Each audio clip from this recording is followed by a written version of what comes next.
Welcome to Quiet Scare, where horror doesn't scream, it whispers.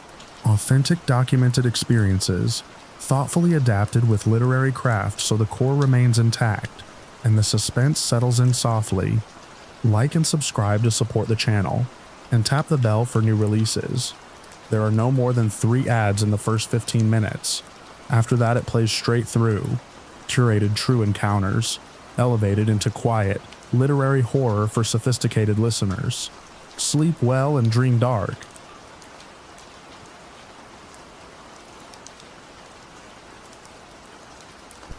I hike alone.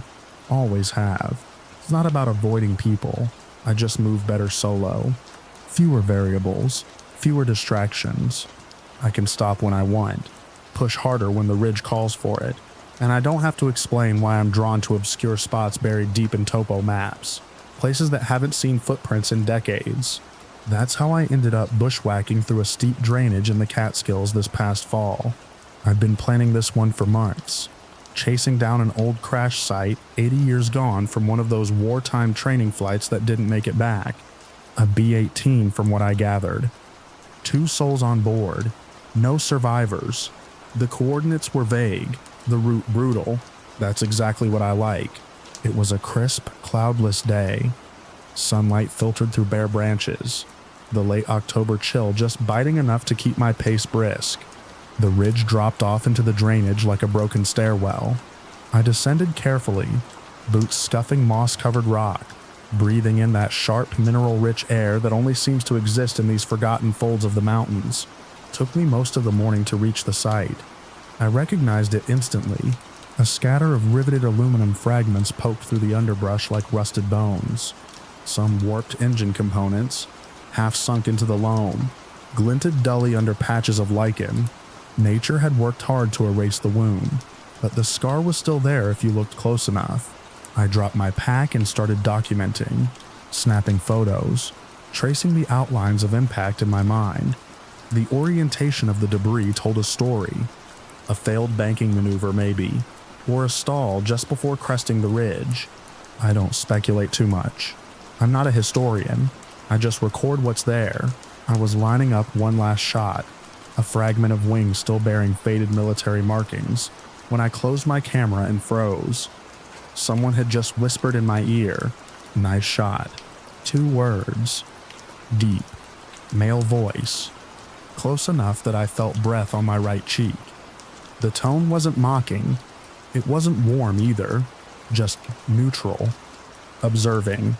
Present. I turned full circle in an instant. Nothing but bare trees, damp leaves, and the steady trickle of a nearby runoff channel. No footsteps, no echo, no movement. My heart was punching my ribs, but my ears were wide open. I held still and listened for a long minute. Nothing but wind brushing treetops and the distant creak of a woodpecker's tap. I called out just once. "Hello?" My voice cracked the stillness like a snapped twig. It felt wrong saying anything. No answer came back. I did a full search of the perimeter, circled out 40 yards, checked the angles of descent, the places a person might have hidden or ducked behind. The terrain was unforgiving. Loose rock, sharp drop-offs, no fresh boot prints. I saw no sign of anyone else. No pack, no scent of a fire, no broken branches. I stood there for a long time, scanning the tree line. Part of me wanted to believe it was another hiker I hadn't noticed. Someone messing around. But this wasn't that kind of trail. Hell, it wasn't a trail at all. I'd followed a game path and compass bearings to get in. You couldn't stumble across this place by accident. Eventually, I shouldered my gear and made the long, slow climb back toward the ridge. My thoughts stuck on that voice, looping it over and over. It wasn't just the words, it was the timing. The moment I lowered the camera, right after taking the photo, like someone had been watching and approved. By the time I reached level ground, the sun had dipped low. The light felt colder, not quite eerie, just sharper around the edges. I kept glancing over my shoulder without knowing why. I've been back in town for weeks now. I haven't gone through the photos yet. Something about them feels off limits. I keep the camera on my desk, battery still charged, memory card untouched. Sometimes at night when the house is quiet, I think about that voice. I try to remember if there was any breath in it, any reverb that might have hinted at a speaker, but it's like trying to hold smoke in your hands. The words are clear, but the source just isn't. And even now, whenever I close my eyes and picture the twisted wreckage lying quiet in that gully, I hear it again, soft and certain, close enough to feel nice shot.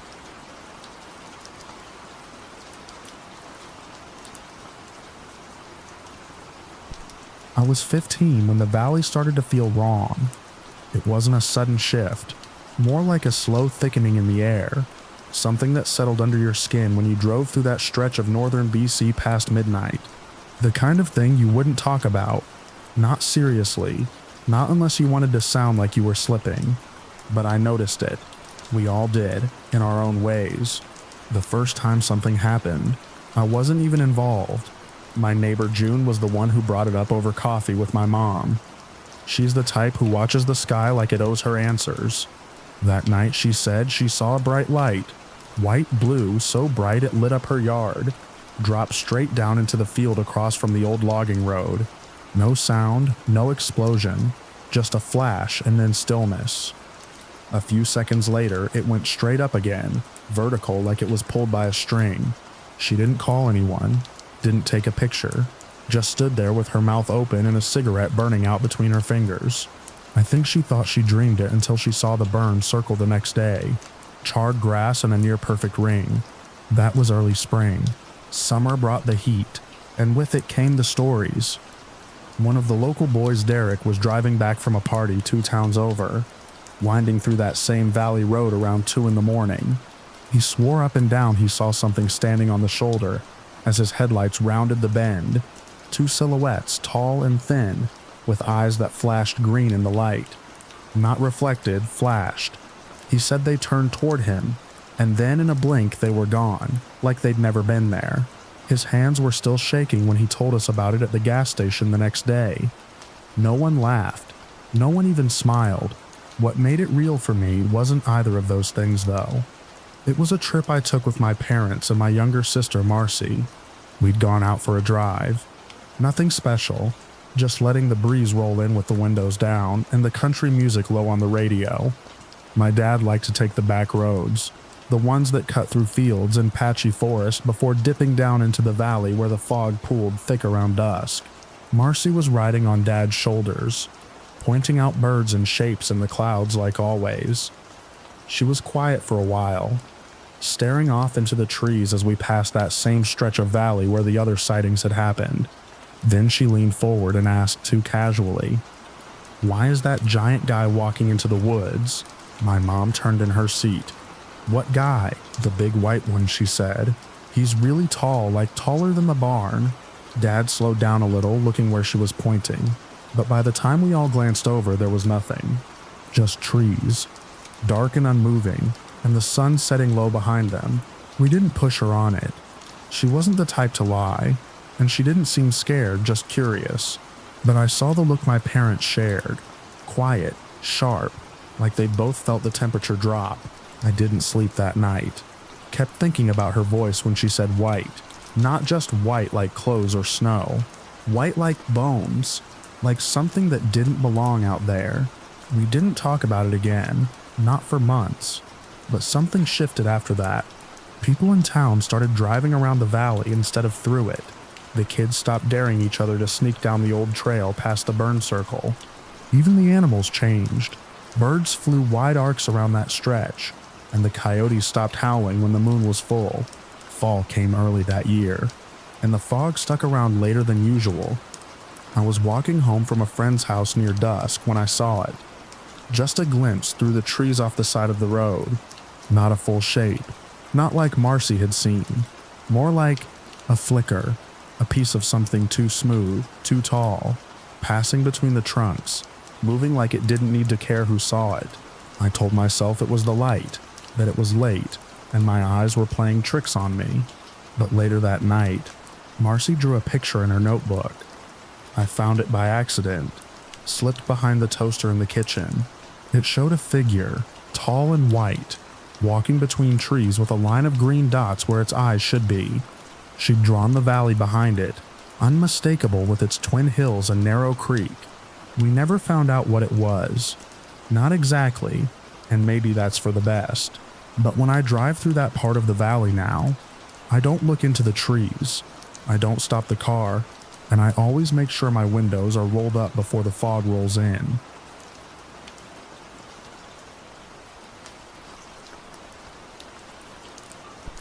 It started with Fonzie standing stiff as a board by the back porch. His ears were perked, his chest puffed out like it always did when he thought he had to protect something.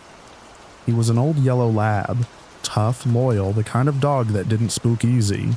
But that night he wasn't barking. Just this low, steady growl that vibrated through the wooden boards under my feet. I was sitting on the top step with my knees pulled up to my chest, picking at a loose thread on my sleeve. The sun had just slipped behind the ridge, leaving behind that cold purple light that makes everything look like it's holding its breath. The foothills were quiet, but not peaceful. It was like the birds had stopped singing too early. Even the wind had stilled. Fonzie didn't move when I called his name. His eyes were locked on the treeline just past the end of our yard, where the grass gives way to scrub pine and dark underbrush. It wasn't that far, maybe 50-60 feet, but in that fading light it might as well have been a mile. Then I heard it, a sharp, deep clicking sound, like two thick pieces of wood being snapped together. Not fast or frantic, just one deliberate click. Fonzie's growl broke for a second. He gave a quick, sharp whimper that I felt more than heard. I didn't know dogs could sound like that. I stood up, brushing the dirt off my pants, but didn't go inside. I should have, I wanted to, but Fonzie stayed rooted to the spot, and part of me felt like leaving him there alone would be worse than staying out. The next sound wasn't like the first. This one came with weight. Something moved in the woods fast and heavy, not like a deer crashing through brush or a bear lumbering around. It was too rhythmic. It broke branches in quick bursts, like whatever it was didn't care what was in its way. Fonzie's ears flattened. He turned his head toward me for just a second, and I saw the white around his eyes. He was terrified. I'd never seen him like that, not even when a cougar got too close to the chicken coop last year. His body shook as he stepped back, closer to the porch. Another clicking sound, louder this time, echoed from the trees. I took a step back, then another. Fonzie was the one who bolted first, just turned and ran for the screen door, like something had lit a fire under him. That snapped me out of it. I followed, heart in my throat, eyes darting toward the woods even though I couldn't see anything in that tangle of black trunks and shadow. I didn't look back. Inside, Fonzie pressed against my leg, panting hard. His tail was tucked so far I thought he might collapse. I locked the door, flicked the deadbolt, even though it wouldn't stop anything big. My dad was still at work, which meant we were alone in the house until at least midnight. We sat in the kitchen for a long time. I didn't turn on the lights. Somehow it felt safer sitting in the dark. Every little creak from the deck made my skin crawl. I kept thinking I'd hear another click, just on the other side of the wall, but nothing came. By the time my dad's headlights hit the drive, Fonzie had calmed a little. He still didn't go near the back door. For weeks after, he'd avoid that side of the yard entirely. Sometimes he'd look toward the woods and growl low in his throat again. But whatever had come through never showed itself. We didn't see it, we didn't need to. Fonzie saw enough for both of us.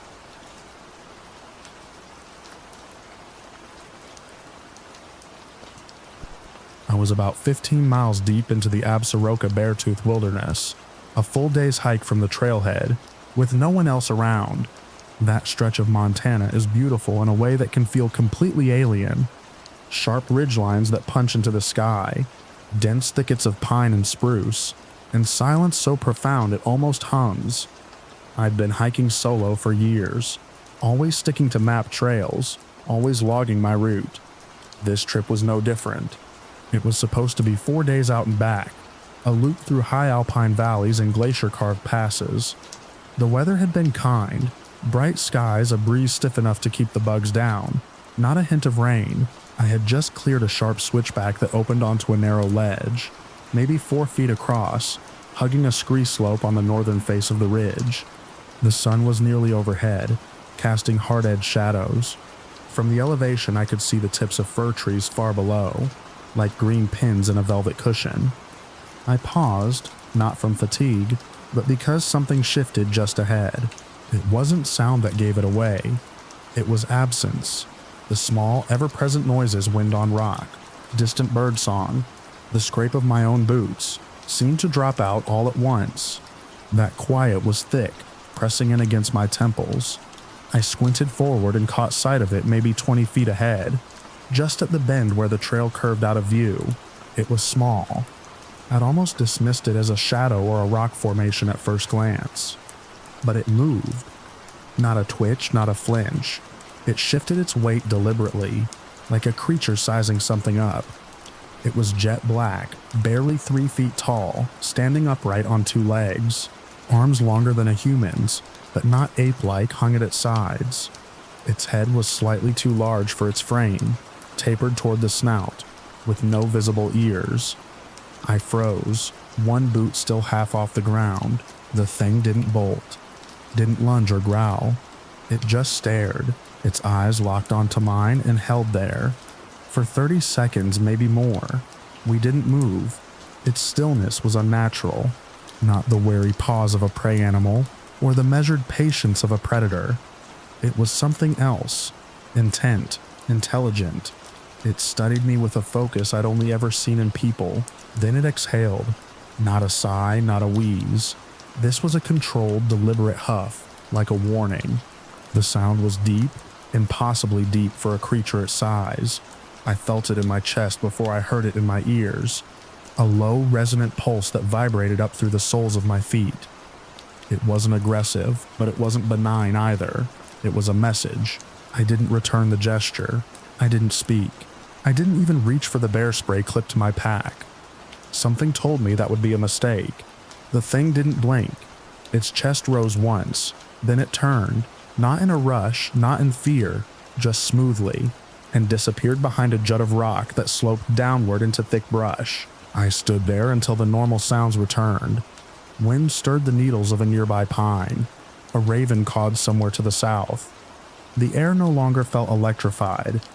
I advanced to the bend cautiously, peering around the rock. There was no sign of it. The slope below was steep, choked with downed logs and dense undergrowth, but I could have tracked something that size if it left tracks. I spent maybe 10 minutes scanning the area. Nothing. No footprints. No broken branches. Not even a shift in the foliage. I didn't camp nearby that night. I pushed on another 6 miles until I reached a basin I'd marked as a secondary site, just to be sure. I didn't sleep much. My ears strained for that same chest-humming breath, that deliberate stillness. It never came. I've told a few people over the years. Most think it was a bear cub. Maybe with mange, maybe injured, maybe a trick of the light, a moment of fatigue. But I know what I saw.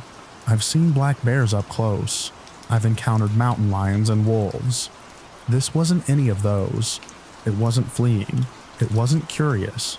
It was watching and weighing something, and whatever decision it made, it let me go.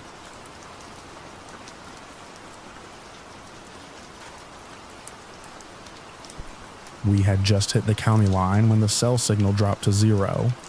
I remember because my Maps app froze mid-turn, and I muttered something to myself about backwoods roads and dead zones. Riley, my boyfriend, laughed and tapped the dashboard like that would somehow make the GPS load. It didn't. We were deep in the sticks now. Trees so thick on either side of the road, they blocked out the stars. No houses, no signs, no light except for our own high beams carving a tunnel through the dark. We weren't lost exactly. I'd marked the route before we left downstate to Old Creek Road.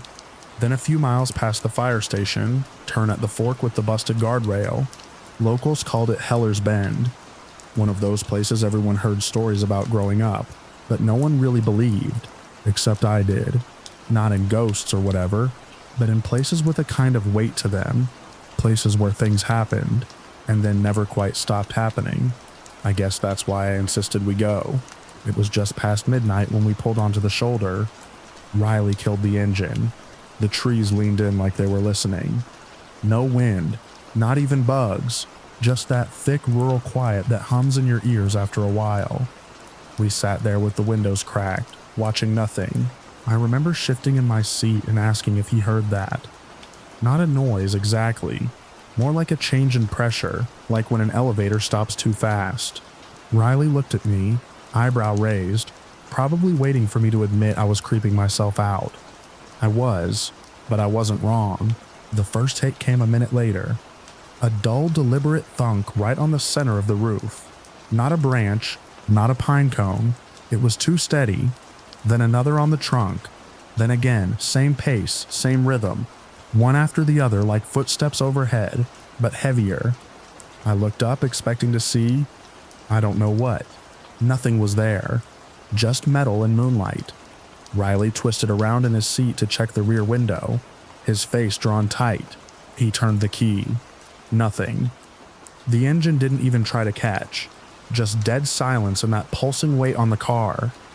He tried again. Click, click. Then, as if to taunt us, another thunk from the back. Slower this time. I remember leaning forward, squinting at the tree line, trying to catch movement. An animal, a prankster, something.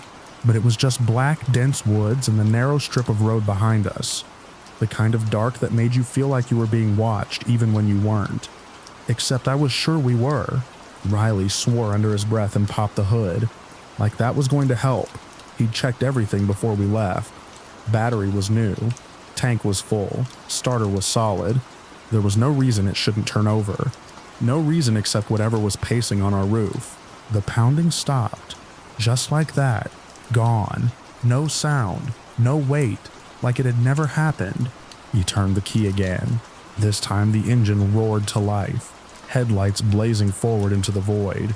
Relief hit me like a wave. Riley dropped it into drive, hit the gas, and we didn't move. The tires spun, growling on gravel.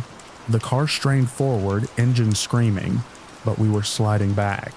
Slowly at first, then faster. It's like something had us by the bumper and was pulling.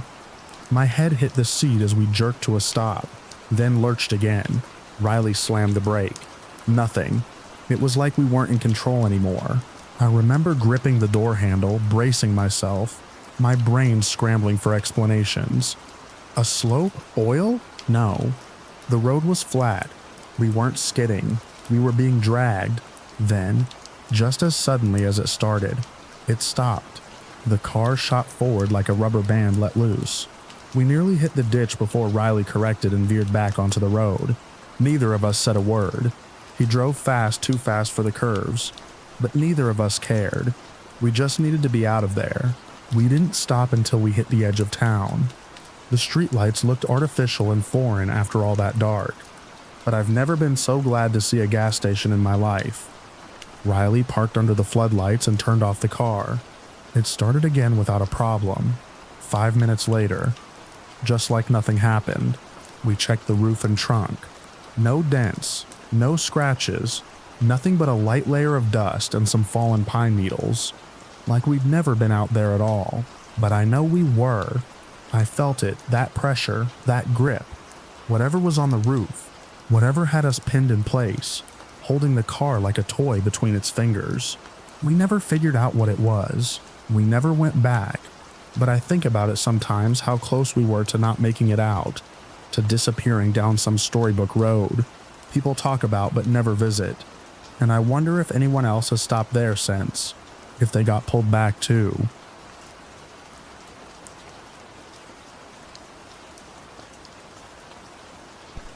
I'd always had a fascination with forgotten places, not for the thrill exactly, though I'd be lying if I said there wasn't a little adrenaline in it, but for the stillness, the way these abandoned structures seemed frozen in time.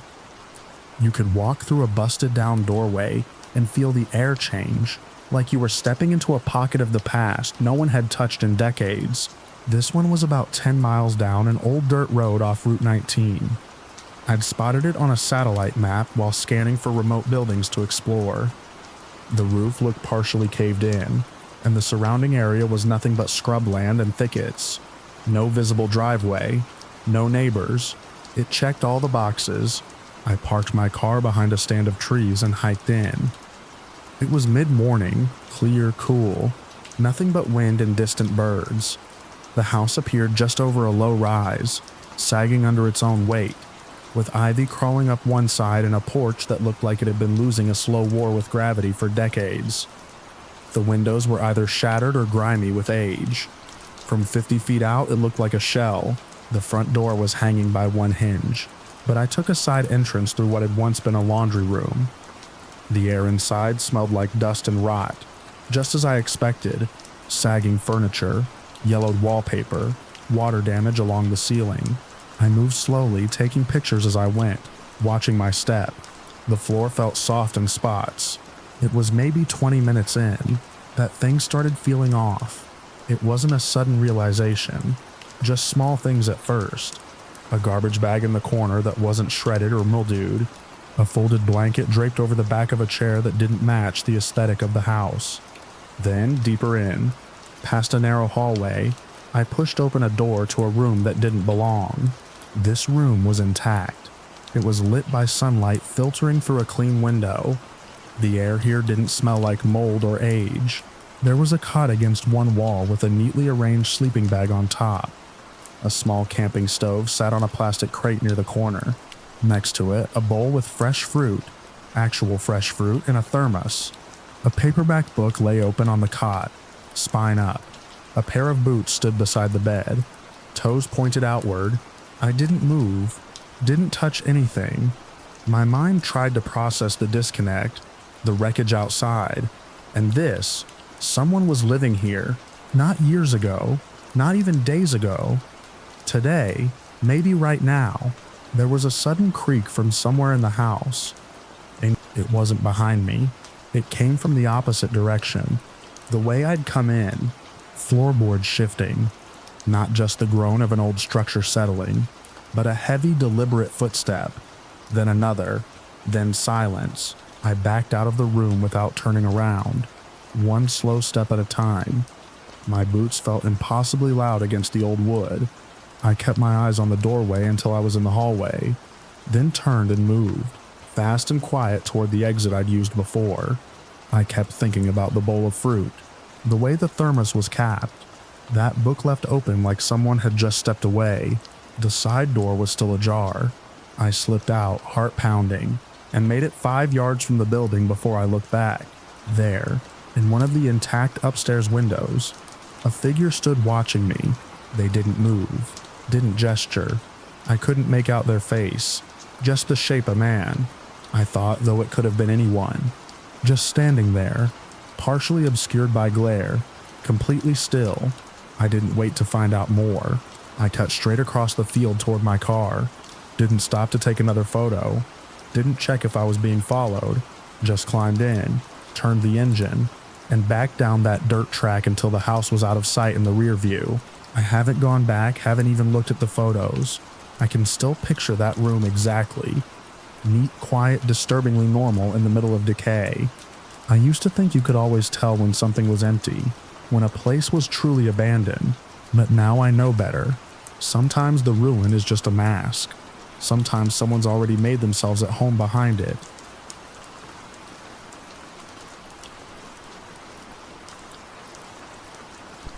The sound of the auger echoed into the trees like some slow grinding animal. I was the only one left on site, just me and a half-drilled soil test, boring on the far side of a client's property line, bordering a dense wall of uncut timber. The rest of the crew had packed up hours earlier, leaving me to finish this one last borehole before the rain set in tomorrow. They didn't like staying late out here. I didn't blame them. There's something about timberland that changes after dark. The shadows settle thicker, and sound doesn't travel the way you expect. It's like the trees absorb it. My work light was clipped to the truck rack, throwing a pale white circle over the drill rig, and a few feet of muddy ground. Beyond that, just the dark wall of forest. No moon tonight. Cloud cover heavy and low. I shut the drill down and leaned in to check the sample tube. Still needed a few more inches. I straightened up, brushed my hands off, and was just reaching for the controls when I heard it. My name. spoken in a low, familiar voice, not shouted, just said plainly, like someone was walking up behind me. I froze. The voice had come from the treeline. It wasn't a generic call either. It had the tone, the rhythm, even the little hitch at the end, just like Greg, one of the techs who worked the day shift with me. I turned toward the sound, squinting into the dark. "Greg?" I said, not loud, just enough to carry if someone was really there. Nothing, just leaves shifting in the breeze. The work light didn't reach that far. I grabbed my flashlight off the side rail and pointed it toward the trees. The beam caught bark, undergrowth, the jagged line of the old wire fence where the client's land ended. No movement. I pulled my phone out of my vest and called Greg. He picked up on the second ring. Background noise loud with conversation and clinking dishes. "You didn't come back out here, did you?" "Back out?" "Man, I'm at dinner. Left hours ago." "Right. Yeah, just checking." I hung up and stood there for a second. Maybe I'd imagined it. I wanted to think I had. I went back to the drill. Told myself I'd finish the last pass and be done in 15. Then I heard it again. Same voice, same inflection. My name spoken like a question. A little louder this time. Like whoever it was thought I hadn't heard them the first time, but it was wrong now. I don't know how else to describe it. The tone was off, too slow at the end, drawn out like someone mimicking speech they didn't quite understand. I stepped back from the rig, flashlight already sweeping across the tree line again. "Hello?" No answer. No motion. No crunch of boots. No rustle of clothing. Just stillness. The flashlight beam caught nothing but underbrush and trunks, and the rusted glint of the old fence. And then I heard the undergrowth shift. Not a breeze. Not a squirrel. Something heavy. Mass displacing heavy. Moving through the brush just out of sight. Low to the ground, but not crawling. Not upright either. A weight. Moving with intent. Coming closer. My name didn't come again, but I didn't need it to. I dropped the flashlight. Didn't even realize it until I was at the truck, climbing into the cab with muddy boots and shaking hands. I slammed the door, locked it, flipped the ignition. The headlights lit up the rig and the edge of the tree line. Nothing there, nothing visible, but the sound had stopped. I sat there for maybe 10 seconds, breathing hard. Then I shifted into reverse, backed out, and took the long drive out along the gravel access road. Tires sliding a bit on the wet dirt. Never saw anything. Never heard it again, but I never finished that borehole either.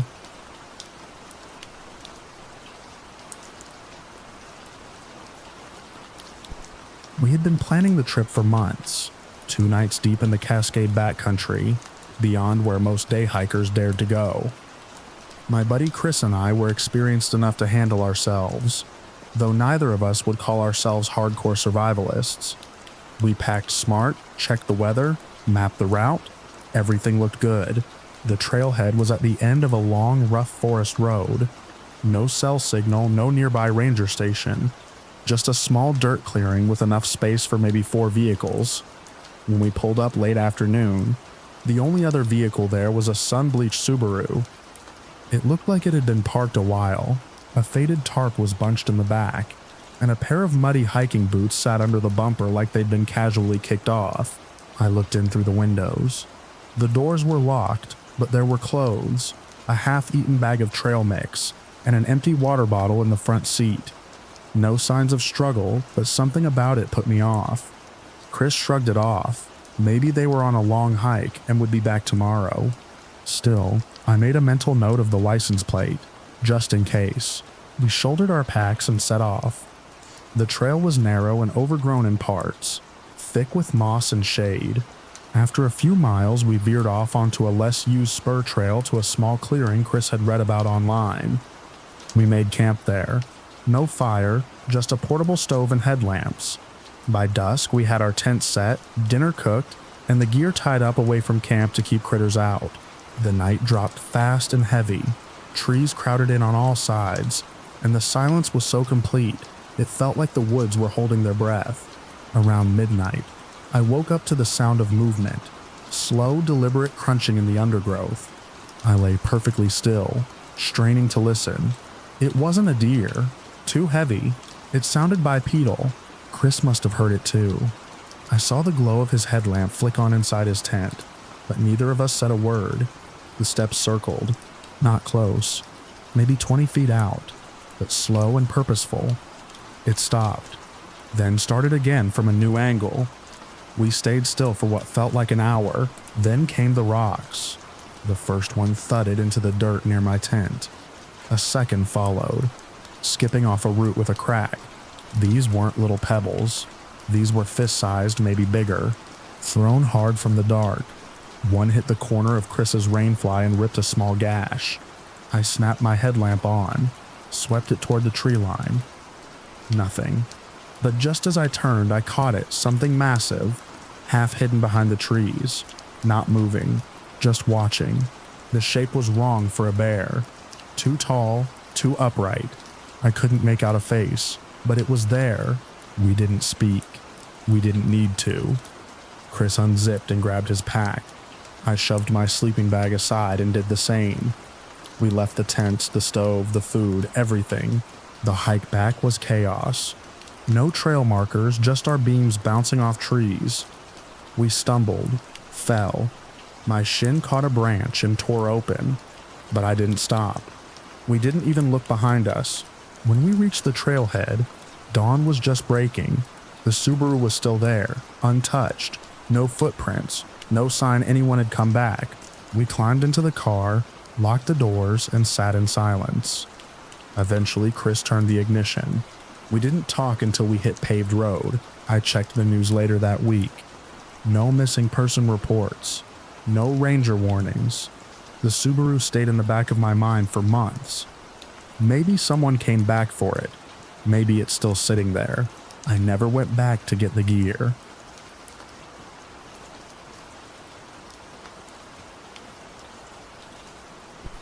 The wind up there is different. It doesn't whistle or roar. It hisses, thin and dry, threading through pine needles in the folds of your coat.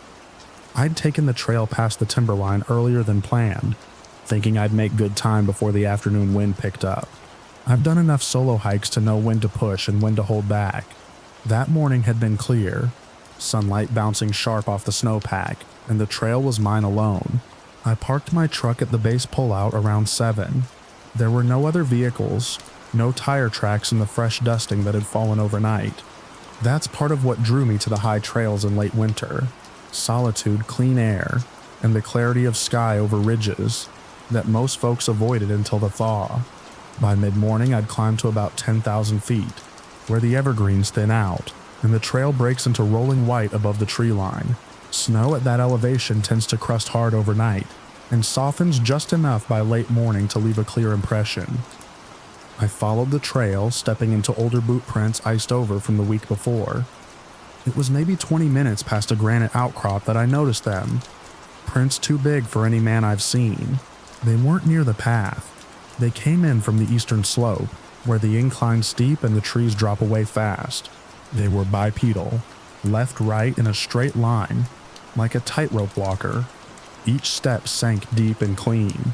My own boots hardly pressed more than 2 inches into the snow, even with my full pack. These impressions had depth, 5, maybe 6 inches, and they stretched longer than my snowshoes. No tread, no toe definition, just massive ovals as if something heavy and flat-footed had walked through early, when the snow was colder and firm. I crouched beside one and laid my glove next to it. My whole hand, splayed wide, barely reached from one end to the other. That's when I first noticed the stillness. The wind had dipped. No birds, no shifting snow off the rocks. Just the creak of my pack straps as I stood up and turned to scan the slope behind me. Nothing moved, but I had that sensation, the one you can't quite explain, like you're being watched through glass, or from too far away to confirm. I kept going.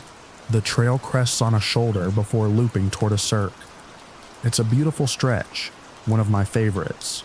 The snow softens the ridges, makes them look like sleeping giants, and on clear days you can see 50 miles easy. That's where I saw it. It stood on the far ridge. No trees there, just open snow sloping up toward a line of rock teeth. The figure was still dark against the blinding white. It wasn't close, but it wasn't small. Even from that distance, I could tell it wasn't hunched or crouched like an animal. It stood upright, tall and thick, arms long at its sides. No motion, no gear, no color variation. Just a dark mass like a statue pressed flat against the snow line. I stopped walking. My breathing shifted shallower, rapid. It's a thing that happens when your body figures out something before your mind does. I wasn't winded, I wasn't tired, but my muscles tightened and my ears rang like I'd climbed too fast.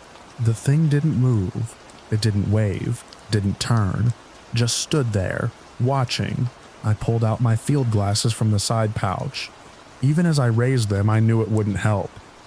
At that distance, and with the heat shimmer off the snow, the figure resolved only a little more broad shoulders, no visible gear, and what might have been the line of a head turning slightly, but no detail, no face, no sign of breath. I stood there for a long minute, long enough to feel the weight of it, not just the figure, but the realization that I was alone. No other hikers, no patrols, no cell reception, just me, my tracks, and those deeper prints that came from the east and crossed the trail behind me. I don't remember deciding to leave. I just turned, carefully, slowly, as if sudden movement might trigger something. I walked back the way I came, not running but fast, deliberate. Every 20 steps or so, I looked back. The figure hadn't moved, not a step, still as the ridge it stood on. I didn't know whether that made it better or worse. If it was watching, it made no effort to follow. But something about its stillness felt deliberate, like it was choosing not to move, like it wanted to be seen and remembered. The prints were still there when I passed them again, and this time I didn't stop.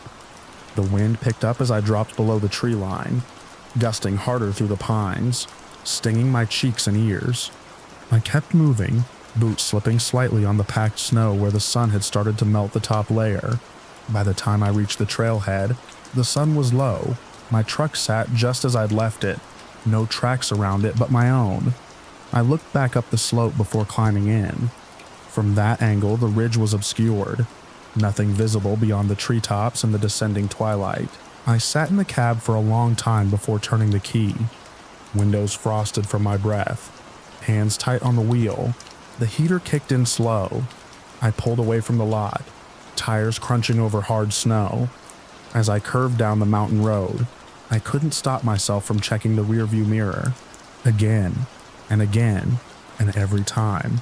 There was nothing but trees, snow, and sky, like it had never been there at all.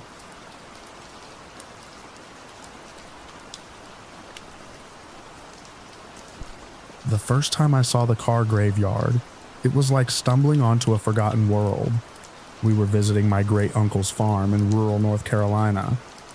It was one of those mid-afternoon lulls, sun hanging low but still hot, air heavy with pine and red clay, the kind of weather that makes every step feel sticky. My older brother and I were sent out to explore while the grown-ups sat around the kitchen drinking sweet tea and talking about who was sick and who had died. We cut through the woods, past the barbed wire fence that marked the edge of the property. I remember the sound of cicadas dropping away all at once as we stepped over. The trees thinned out quickly, and that's when we saw it. A shallow valley opened up in front of us, and there they were, dozens of old cars, maybe more than 100, scattered like fallen bones. Some stacked, some half sunk into the red earth, some so rusted they were little more than outlines. They weren't all from one era either. There were chrome-trimmed monsters with rocket fins, boxy sedans from the 80s, even a few newer models, maybe early 2000s. None had plates. Most had been stripped of anything useful. Glass shattered, doors hanging crooked, steering wheels fuzzed with moss. My brother whistled. Looks like somebody built their own junkyard out here. I remember not wanting to answer. Something about the place didn't sit right. There were no signs of trails, no drag marks from towing. It was like they'd all just appeared. We walked down among them. The air changed, got quieter, heavier. I tried to make sense of how they were laid out. There was no order, no brand clusters. A '53 Buick with a tree growing through its hood sat next to a sun-bleached Civic. A police cruiser, doors missing, rested against the remains of a tractor. And then came the sound. It started like a hum, low and deep, felt more in the chest than heard. My brother froze. I did too. It rose slowly into something wetter, rounder. A kind of moaning, but not human. Not mechanical either. It moved. 1 minute it seemed to be coming from behind a van with no wheels. The next from inside the collapsed cabin of a pickup wrapped around a tree. We didn't speak. We just looked at each other and started walking fast, but not running. Not yet. We cut deeper into the graveyard looking for a path back that didn't mean turning around. That's when I saw the mist. It wasn't foggy that day, not even humid enough for it. But just beyond the rusted skeleton of a school bus, a patch of white hung in the air like smoke from an invisible fire. It didn't move, didn't drift, just hovered there, about 5 feet off the ground, and spreading maybe 10 yards across. My brother grabbed my arm. Let's go around, but I stepped in. I don't remember deciding to. 1 second I was behind him, the next I was inside it. The mist wasn't cold. It wasn't anything. It didn't move against my skin or blur my vision. But everything else shifted. The sound stopped completely.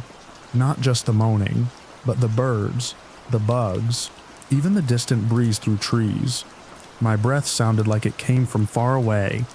And then came the feeling I wasn't supposed to be there.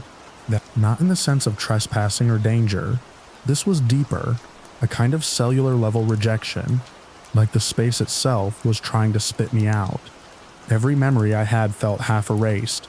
I could see my brother just outside the mist, but he looked like a stranger. I felt like I'd never belonged anywhere. Not in that field, not in my family, not even in my own skin. It lasted maybe 10 seconds. Then he yanked me back through. I hit the dirt hard, lungs heaving. The sound came back all at once. Wind, insects, leaves. The moaning was gone. The mist was still there, but smaller now, thinning. We didn't talk. We ran. My great uncle said nothing when we came back, scraped and pale. He looked at us, eyes narrowing, then went back to stirring something in a chipped enamel pot. My grandfather just grunted and handed us a can of soda each. My brother wouldn't meet my eyes. He never mentioned it again. Later that night, I asked my great uncle what was down past the fence. He didn't look at me when he answered, just said old things. That field's probably still there. We never went back. I don't know what those cars were or why that mist did what it did, but sometimes when I close my eyes too long in the wrong place, I feel it again, that weightless float of non-belonging, like the world's trying to forget I was ever part of it.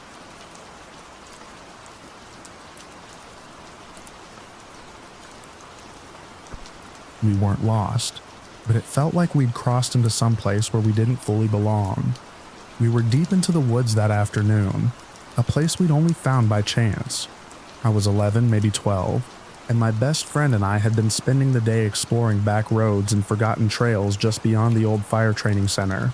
The path we were on had gone from gravel to packed dirt, to a narrow strip that barely fit the four-wheeler. Trees leaned in close on both sides, and pine needles blanketed everything. About a mile in, we spotted a truck parked ahead. A dull green pickup, old but running. 2 men stood beside it.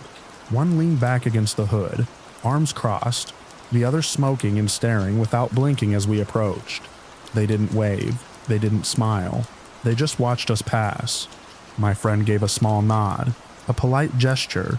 Neither man returned it. The smell hit before we got too close. Sour and heavy. We cut the engine. The stillness was immediate. I remember the way the older one's jaw worked, chewing something slowly, like he was thinking things over. We didn't stop, just kept moving up the hill until the truck disappeared behind the trees.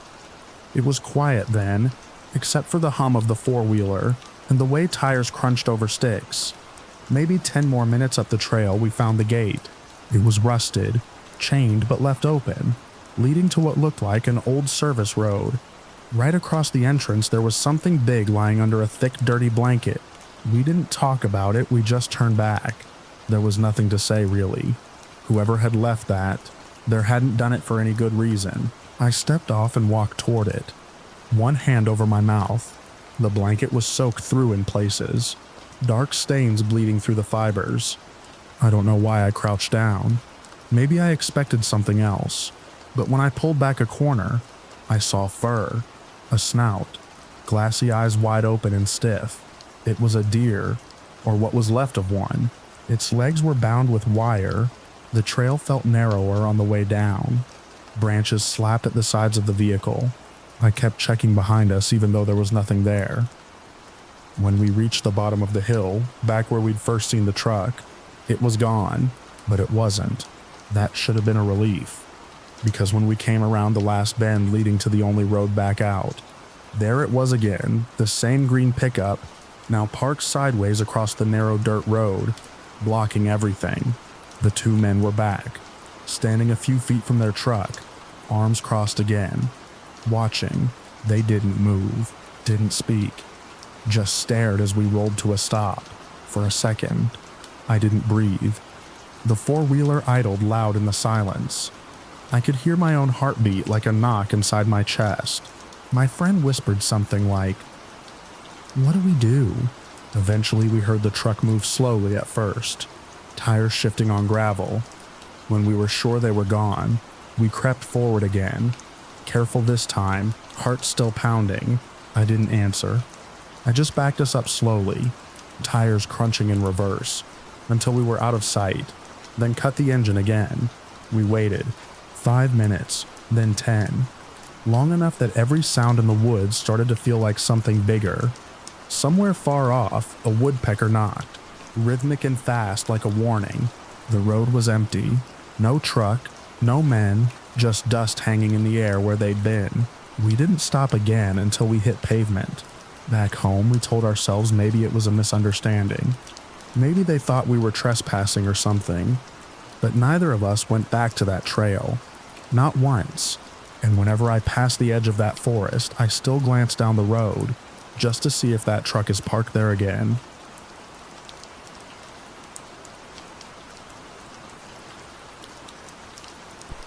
We'd been driving for over 2 hours when the paved road gave way to gravel. The GPS had stopped updating somewhere past the last gas station, and now all we had was a printed brochure and a vague trail of wooden signs pointing us toward the Thorn Mill Historical Preserve. My wife thought it might be fun to show the kids an old sawmill tucked deep in one of Oregon's lesser-known forest sites. I just wanted the day to go smoothly.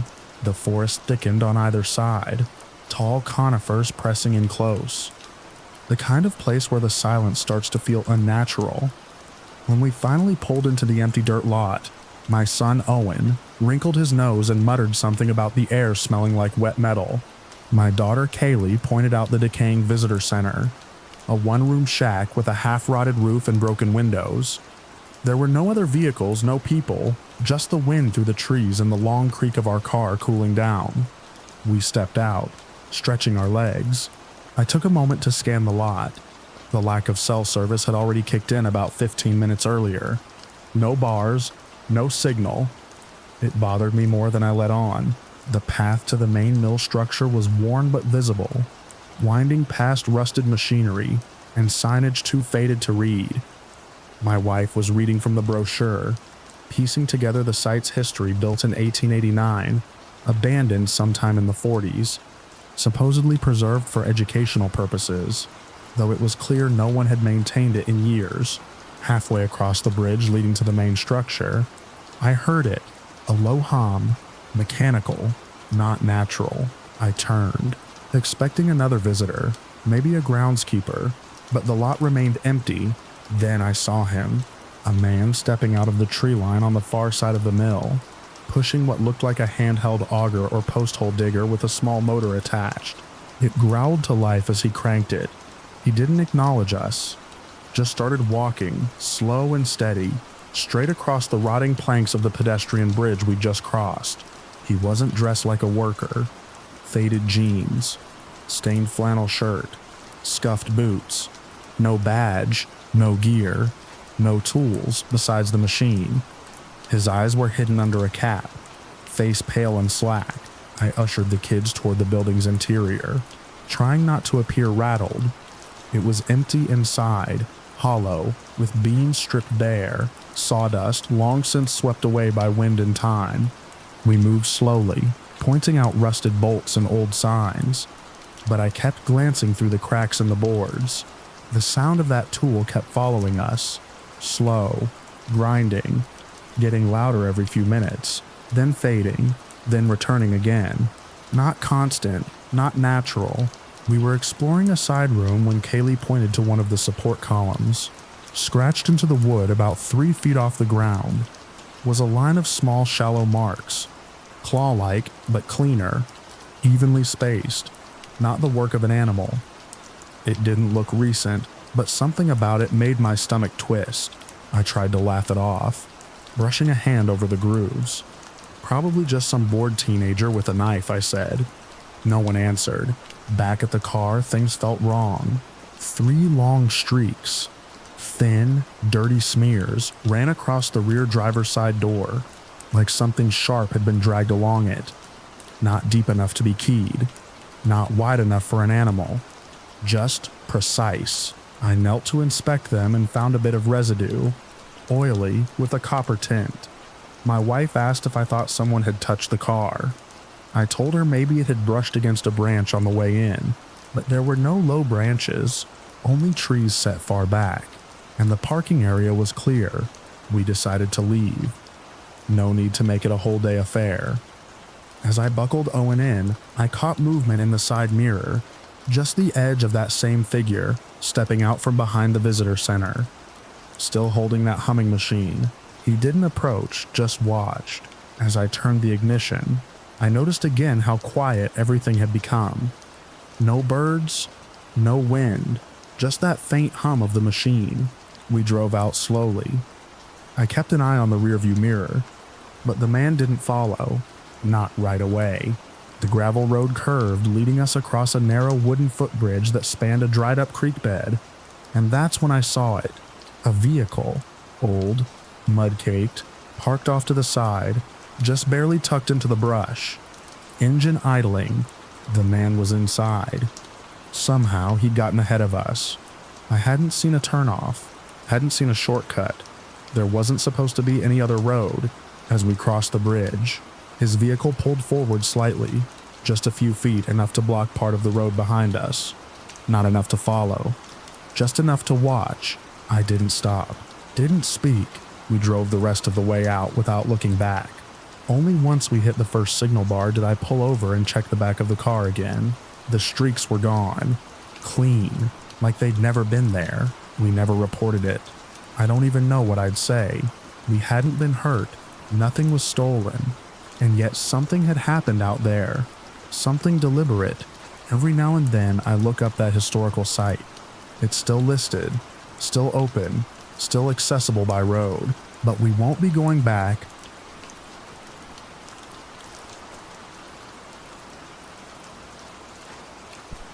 I'd been coming out to this creek since the end of spring. It ran narrow and shallow, cutting through the woods like a broken vein, barely wide enough in places to dip your knees in. But the real reason I kept returning was the mineral runoff. Small shimmering crystals catching in the gravel, odd bits of petrified wood, and the occasional fossil imprint. I wasn't a professional by any means, just one of those people who gets obsessed with patterns in stone, with the feel of ancient things resting in your palm. The day started like any other. I parked where the gravel road dissolved into weeds and walked the half-mile in, pack slung over one shoulder, small hammer and chisel clinking against each other. The air was cool, even though the sun filtered down through the late summer canopy in hard golden bars. It smelled of damp earth and cedar, nothing out of the ordinary. About 40 minutes in, I found a spot where the creek bent sharply around a knotted root system, making a pocket where silt tended to collect. That's where I usually had the best luck. I squatted there, brushing through the water with my gloved hand, sorting through bits of quartz and dull stones. That's when I heard it, a short, high-pitched yip, thin and sharp. I paused, It wasn't a bird. It sounded exactly like a small dog. My immediate reaction was annoyance. Who brings a dog all the way out here? It's not a park. There's no trail, no markers. I hadn't seen a single car besides mine on the way in. I waited, listening for movement, or a voice calling after it. Nothing. Just the trickle of water and the occasional creak of the forest shifting in the breeze. I stood up and scanned the trees behind me. Nothing moved. Maybe it was a fox, I thought, but it hadn't sounded like a fox. It was too clean, too domestic. I crouched again, but after another minute or two, I couldn't shake the feeling that something had changed, like I wasn't alone anymore. Not in a paranoid way. I just had that low pulse of awareness, like when you realize someone's watching you from across the room. I turned to look again, slower this time. Still no movement.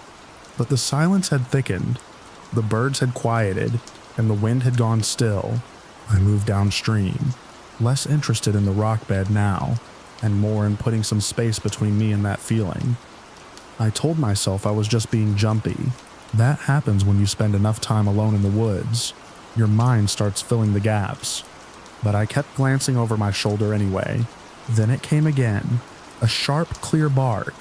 Close, too close. I whipped around, expecting to see something just beyond the tree line. Again, nothing. But now I was certain I'd heard a dog. Not just any dog, a small one, like a terrier. The tone was off though, hollow, almost, like it had come through a tube or out of a radio speaker a little too loud for its size. "Hello?" I called out. The sound of my own voice made me wince. It didn't fit here. It pushed too far into the quiet, and nothing answered back. I stood still for a long time. My heart wasn't racing. Not yet, but I was tense. The way you get before a storm. Every sound or lack of one was too much. The creek behind me gurgled faintly, but everything else had flattened out. Then the thump came, heavy and deliberate. Not like an animal running, more like something falling. Once. A thud that sent a faint tremor through the soles of my boots.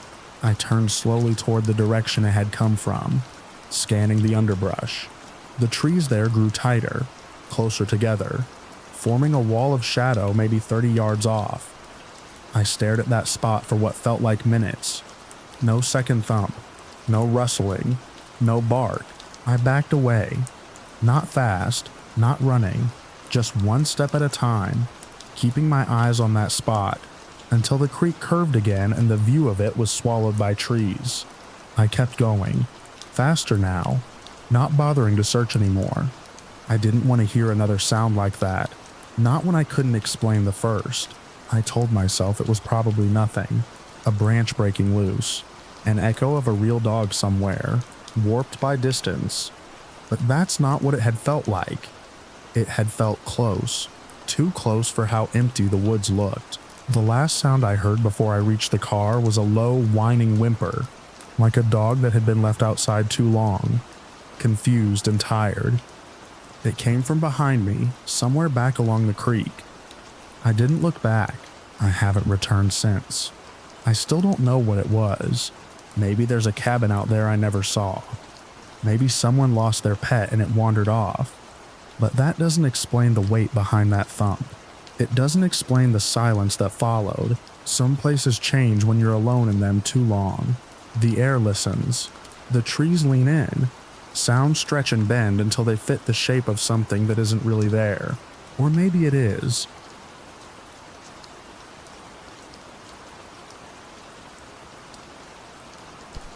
I drive the same stretch every weekend, winding mountain roads where the guardrails rust, and the GPS loses its mind. My shift at the nursing home ended late, and I needed to make it back before the early fog rolled in. The road was dark as always, lit only by my high beams carving tunnels through the black. About halfway up the incline, I slowed. A white van sat on the shoulder, front door wide open, dome light on. It wasn't wrecked, not exactly, but something about it was wrong. No hazard lights, no movement inside, just open. I eased past. rubbernecking instinctively. No one behind the wheel, no one in the passenger seat. The cargo doors in the back were gaping. I drove on another 100 yards, then stopped. My reception had died earlier, no bars since I'd passed the ranger station. But something about that van stuck with me. I backed up slowly until I could park safely off the road and turned on my hazards. I waited. 5 minutes. 10. Still no movement back at the van. I wrote a note with the location and timestamp in case I had to report it later. I was about to drive off when something burst out of the tree line to my right. A man, or what I assumed was a man, stumbled into the road, arms raised, shirtless, skin slicked with something dark and wet. It wasn't just sweat. My headlights caught the glisten across his chest, his hands, even his face. He limped toward me, fast despite the obvious pain, and slapped a palm flat against my window. I didn't open the door. He pounded on the glass, mouth moving fast, words slurring together. I cracked the window just an inch. I caught help, bleeding, get out, and then something like they're still in there. I shouted that I was calling for help, even though we both knew I couldn't. He reached for the door handle, locked. He tried again, his movements jerky, frantic, not quite coordinated. I threw the car in reverse instinctively, just enough to create space. He didn't chase me. He just stood there, palms up now, shaking his head. Then he turned and ran, not back into the woods, but along the road, away from the van. I watched until he vanished around the bend. Then I drove, fast. I hit signal again, near a pull-off with an emergency call box. I didn't know if it worked, but I stopped and dialed 911 on my phone the second I had a single bar. The dispatcher kept asking me to repeat myself. I gave the mile marker, described the man, the van, the road conditions. By the time sheriff's deputies arrived, I'd led them back to the van. It was still there, doors wide open, dome light still on, but the man was gone. They searched the woods with flashlights and dogs. Nothing. Not a drop of blood. No footprints, just the idle hum of the dome light draining the battery. The deputy who interviewed me seemed skeptical, but he took my report and told me to go home. I asked later if they ever found him. They hadn't. No matching missing persons report. No abandoned ID. No sign of who owned the van. Just one of those calls they mark unresolved. I never take that road at night anymore. And if I see a vehicle with its doors open, I don't stop. Not for anything.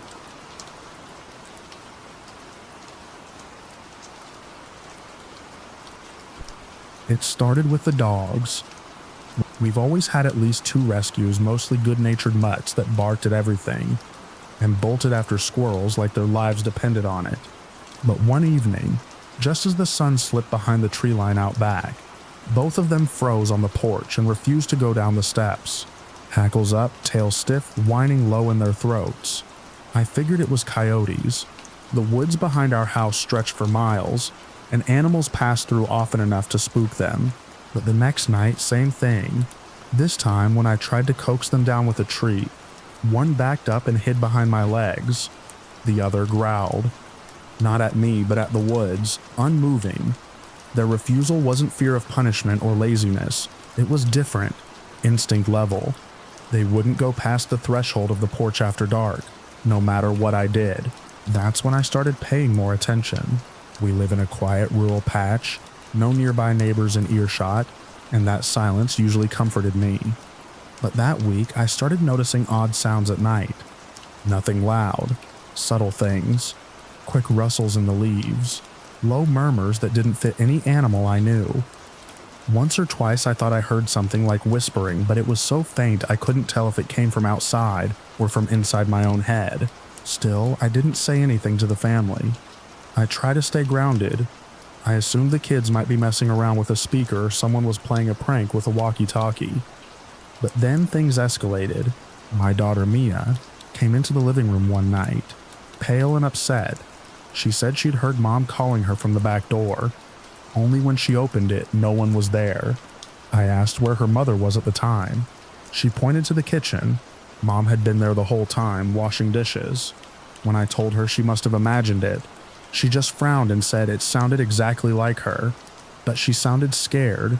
A day later, my son came running inside, swearing he heard me yelling for help in the woods. Only I hadn't even been outside. He was breathless, scared, kept saying, "It didn't sound right, Dad. You sounded weird, like you were mad and hurt at the same time." I didn't know what to make of it. The next evening, I sat out back with a flashlight and waited. Nothing happened for an hour, maybe more. Then I heard the crunch of leaves, not animal-like, too heavy, deliberate. I clicked on the flashlight and scanned the trees. There was nothing. I stayed still. After a while, I heard something that made my blood run cold. Tom. It was my wife's voice, exactly her voice. Quieter than usual, coming from maybe 20 feet into the woods. "Tom, I need help," but she was inside, putting the kids to bed. I stood up, stepped down off the porch and stopped. The dogs barked furiously behind me, losing their minds, but they didn't follow. "Tom," it repeated. "Please hurry." I didn't answer. I backed up, flashlight still pointed into the woods. That's when something came sailing out of the trees, fast and hard. It clattered against the porch railing and landed by my feet. It was a rock. Not just any rock, one we'd painted with the kids and placed around a flower bed. The kind of thing no one else would have reason to touch, let alone throw. I went back inside, locked every door and window. I didn't tell the kids about the voice, I didn't want them scared. But the next day, things got stranger. Maya didn't talk much at breakfast. I asked her what was wrong, and she said she'd seen someone outside her window during the night. Just standing. She thought it was me at first, but when she whispered my name, the figure turned and walked toward the woods without saying a word. I checked the perimeter. No footprints, no signs of forced entry. But I believed her. I didn't say it out loud, but I did. She's not the kind of kid who makes things up. Over the next few days, more oddities, sounds coming from impossible places. My voice calling out from the driveway when I was in the garage. My wife said she heard Mia crying outside, but Mia had been asleep in bed the whole time. Once I was looking for my phone when I heard it ring. Deep in the woods, my ringtone. I sprinted back inside and found it where I'd left it on the counter. By then, the family wasn't just unsettled. We were all tense, quick to argue, sleep deprived. Everyone was acting just a bit off, distracted, irritable, like something was constantly scraping at our nerves. One night, I caught my wife staring at the woods through the kitchen window. She didn't blink. I touched her shoulder and she flinched hard, like she hadn't realized I was there. When I asked what she was doing, she said she thought she saw someone standing at the edge of the trees, watching the house. But there was no one there anymore. The next evening, I heard Mia outside, clear as day. She was crying again, calling my name, begging me to help her. Only she was sitting right next to me on the couch, asleep. I didn't move. I didn't go to the door. The crying went on for almost 2 full minutes before it stopped mid-sentence. I didn't sleep that night. At some point, I noticed something else.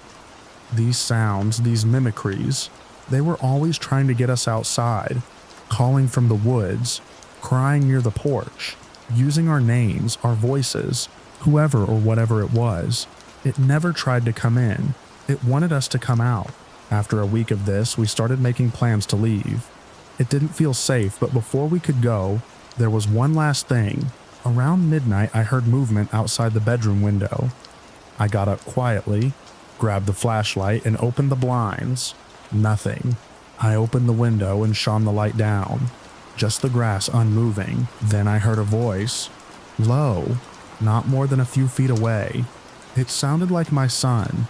"Dad, can you help me? I lost something." Only it wasn't coming from outside. It was right below the window. I leaned out just a bit and scanned the ground. There was no one. Then the flashlight flickered and went out. I slammed the window shut. We left the next day. We moved into town, closer to people, closer to streetlights and sidewalks and noise. I haven't heard the voices since. The dogs started acting normal again. My daughter sleeps through the night now. Still, I sometimes wake up just before dawn, when it's quiet and the world hasn't quite started moving. And in that silence, I swear I can hear something calling my name from far away.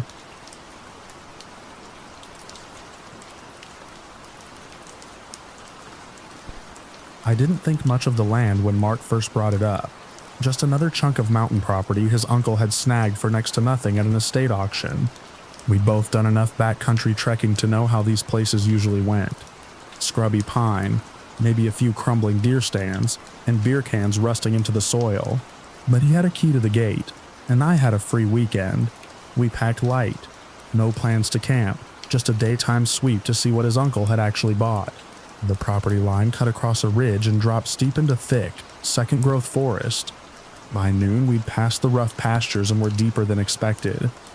I remember the hush. Even the wind seemed to deaden once we got beneath the tree canopy. You notice that sort of thing when you spend enough time out there. Not just the quiet, but what's missing. No birds, no insects buzzing your ears. Just the crunch of our boots and the occasional clatter when one of us nudged a loose rock down the slope. We started seeing the bones about an hour in. The first was a skull, small animal we thought, but not fresh. Dull white and brittle where it had cracked. Maybe a raccoon, I guessed, but it wasn't shaped quite right. Mark crouched to poke around the surrounding dirt. More pieces surfaced. A spine fragment, a femur, scavenged maybe. Nothing too weird yet, but they kept showing up. Every 100 yards or so, another scatter. Some fresher than others. A few half buried like they'd been there for years. Others almost laid out. We found a rib cage that still had bits of dried sinew clinging to it, with no obvious predator marks. Flies had touched it, but nothing else. No drag patterns. No signs of feeding. Just placed. Then came the trees. Low branches stripped clean. Stripped, not broken. The bark was peeled in long, smooth strips that ended shoulder height, higher than either of us could reach without a tool. Around the trunks, faint cuts, crude, almost symmetrical, not quite symbols, but deliberate. The kind of marks a person might make if they didn't know how to write but wanted to leave something behind. Mark spotted the first of the tools, a stone lashed to a curved stick with what looked like dried vine. It wasn't buried or weathered, just resting against a root like someone had leaned it there and forgotten. More turned up as we walked. Not many, but enough to make it clear they weren't natural. We found what looked like a digging stick, its tip blackened and worn. A bundle of brittle reeds tied like a handle. One piece looked like a pestle, stained dark at one end. The air changed after that. It's the only way I can put it, like walking into a different patch of forest altogether. The temperature didn't drop, but I felt cold. My skin itched, and I noticed I'd started breathing through my mouth without meaning to. The smell had crept in slow. Somewhere after we passed a row of cedar with those same strange bark strips. It was rot, but not like roadkill, more sour, almost chemical. We found the structure not long after. A clearing maybe 20 feet wide, just past a dense curtain of spruce. Perfect circle. No underbrush, just churned earth and pale roots poking through the soil. In the center, a hut, a lean-to. It didn't look built so much as woven. Branches, moss, and bundles of what I swear looked like human hair. Braided into the walls, no windows, no door, just a narrow slit low to the ground. Neither of us spoke for a while. I think we both knew not to. There were impressions in the soil all around it. Not footprints, nothing you could match to a boot or paw, just deep oval dents, like something heavy had pressed straight down. 4, 5 to a group, spaced like a gate, but wrong. Some doubled back, some overlapped in spirals. I remember crouching to look at one, and realizing I couldn't tell how deep it went. The shadows didn't match the light. Mark didn't want to go inside. Neither did I. We lingered just long enough to mark the GPS, then backed out. No jokes, no banter, just a mutual understanding that we were leaving. Now, the smell clung to us all the way back through the trees. It got thicker when we passed the last bones. This time a full carcass, matted fur still intact, eyes gone but the rest untouched. The forest felt like it was pressing in, the branches lower, the trunks closer together than before. By the time we broke into open field again, the sun was down past the ridge and the shadows had gone long. We didn't talk until we were back at the truck, engines running, headlights throwing long beams into the brush. Mark asked if I wanted to report it, maybe to the county or the forestry service. I said no. I don't think we were the first people to step into that part of the woods, but I'm certain we were the first ones to walk back out and talk about it. I never asked if his uncle kept the land. I never went back, and I don't think anything else has left that clearing since we did.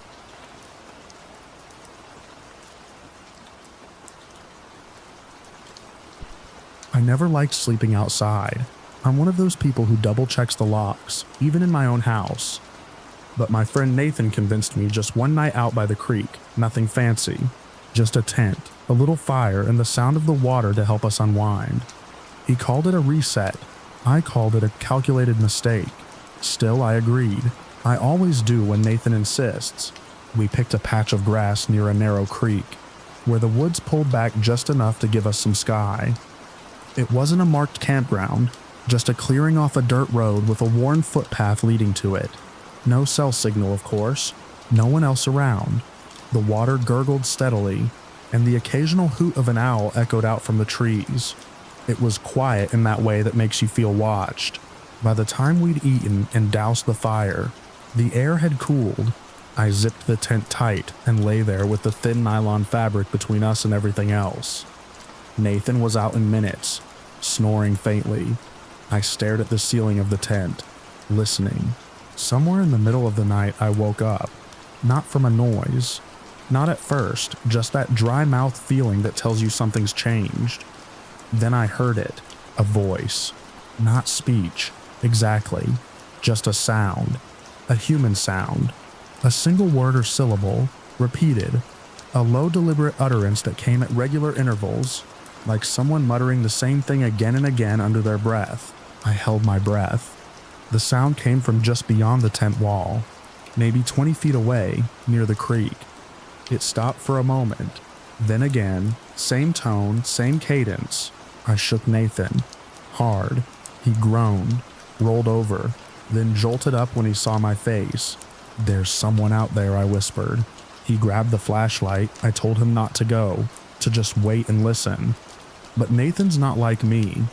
He unzipped the tent halfway and ducked out, swinging the beam around. I sat frozen, peeking through the flap.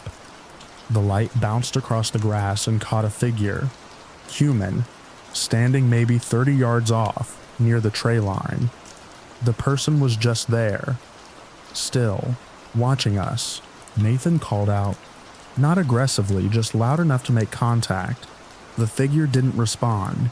He asked again, sharper this time, asking if they were all right, if they needed help.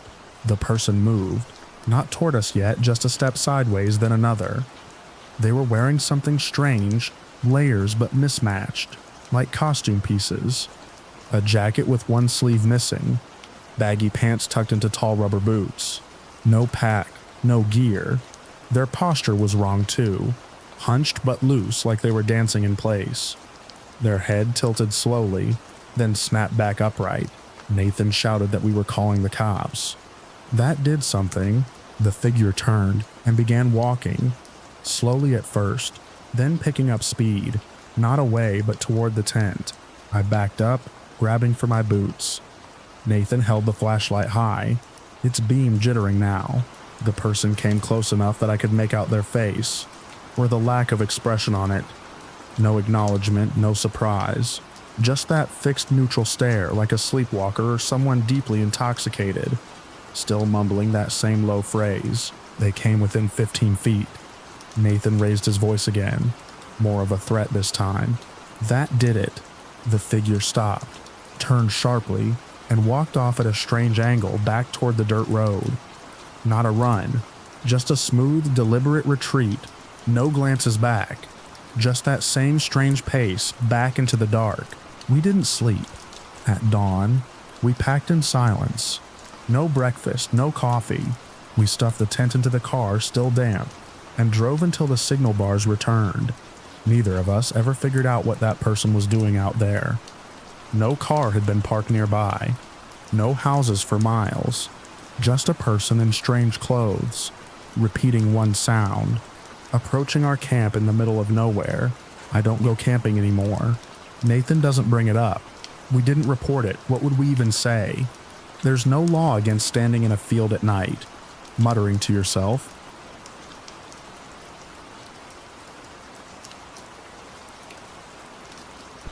It started as a throwaway idea, a late-night drive to get away from the noise of the week. Nothing planned, just a stretch of open road, the windows cracked, the music low, and no real destination. We aimed for one of those barely marked forest access roads deep in the national forest. No campsites, no ranger stations, just gravel trails that wound endlessly into dark, tree-choked hills. We'd gone there before, quiet, peaceful, a good place to sit, talk, maybe doze off before heading back before dawn. We reached the clearing around 1:15 a.m. It was an old logging turnout, flat, wide, silent, except for the wind in the trees. The moonlight wasn't strong, but it gave just enough glow to see the silhouettes of stumps and the curve of the treeline. We parked near the edge, engine off, just listening. No cell signal out there, which was part of the appeal. Isolation felt like safety sometimes. We were there maybe 10 minutes when the first vehicle showed up. Headlights cresting the hill, engine growling low as it bounced over the ruts. It wasn't unusual to run into hunters or campers out that way, so we didn't think much of it at first. But then a second vehicle followed close behind. Then a third. All trucks, all dark colored, all moving with a kind of practiced formation, like they knew exactly where they were going, and exactly who was supposed to be there. They pulled into the clearing and lined up 3 across, headlights darkening. Nobody got out for a few seconds. Then almost at once, doors opened and shadows poured out. 6, maybe 7 people, all moving quickly. No flashlights, no talking. One of them went around to the back of the middle truck and hauled out something wrapped in a heavy tarp. Long, narrow, carried between 2 of them like it had weight. They dropped it near the center of the clearing. We stayed low. Seats back, heads below window level. I killed the interior lights just in case. My pulse had started thudding hard, some animal instinct kicking in, telling me this wasn't just a group of off-the-grid campers. I nudged my friend beside me, and we both ducked down, breathing as quietly as we could. Then came the gunfire. Not a lot, just a sharp, deliberate crack, then a few more in a tight cluster. Not rapid, not random. Controlled, aimed. The sound slapped off the trees and echoed down the valley. Then silence. That's when I saw the fire. Someone had dumped something onto the tarp and lit it. Flames licked up fast, orange and furious, throwing long shadows across the clearing. It wasn't just a fire to keep warm. They stood around it watching, backs turned to the woods like they didn't expect company. But someone turned. I don't know what gave us away. Maybe a reflection off the windshield, maybe a sound, maybe nothing at all. But one of them broke from the group and started toward the treeline, toward us. He held a flashlight, clicked it on, and began sweeping the area. The others started turning too, scanning with eyes that looked used to darkness. We didn't wait. I turned the key and cranked the engine, throwing the car into reverse before the starter had fully caught. Headlights flared. Engine roared, gravel spat. The men in the clearing shouted, short bursts, commands maybe. Someone raised a weapon. I hit the gas and took the trail backward until I could wrench the car into a full spin. Barely staying on the narrow road, they came after us. One of the trucks, maybe 2, peeled out of the clearing, their engines screaming as they tore onto the same path. I couldn't see how many were inside, but their lights bounced wildly behind us. Too close, too fast. We hit every dip and rut hard, tires catching air on the rougher patches. The rear view was a blur of dust and halogens. My friend was gripping the dashboard, eyes wide, murmuring something like a prayer. The road split a mile in. I took the left narrower, steeper. but I remembered it looped back to a service road if you stayed on it. I killed the lights as soon as we turned, driving blind for a stretch while branches scraped the sides of the car. The chase sounds faded, then surged again. As they took the same fork, we pushed hard. The car skidded more than it turned, but we stayed ahead. For a stretch, it felt like they were about to catch us. Then I saw it, a break in the trees and the faint glint of a service gate up ahead. The kind forest crews use during fire season. I blew through it, clipping the edge of the gate and scraping the side mirror clean off. After that, nothing. No lights behind us, no sound, just empty road stretching ahead, and the sickening rattle of the engine cooling down. We didn't talk until we were 30 miles out, back on paved roads with signal bars flickering in. We didn't call the cops, didn't even tell anyone for weeks. What would we say? That we stumbled into something bad and ran? That we saw fire and gunshots and maybe worse? That someone out there didn't want witnesses? I think about the fire most nights, about what was wrapped in that tarp, about how fast they moved and how silent they were, and how close they came to finding us.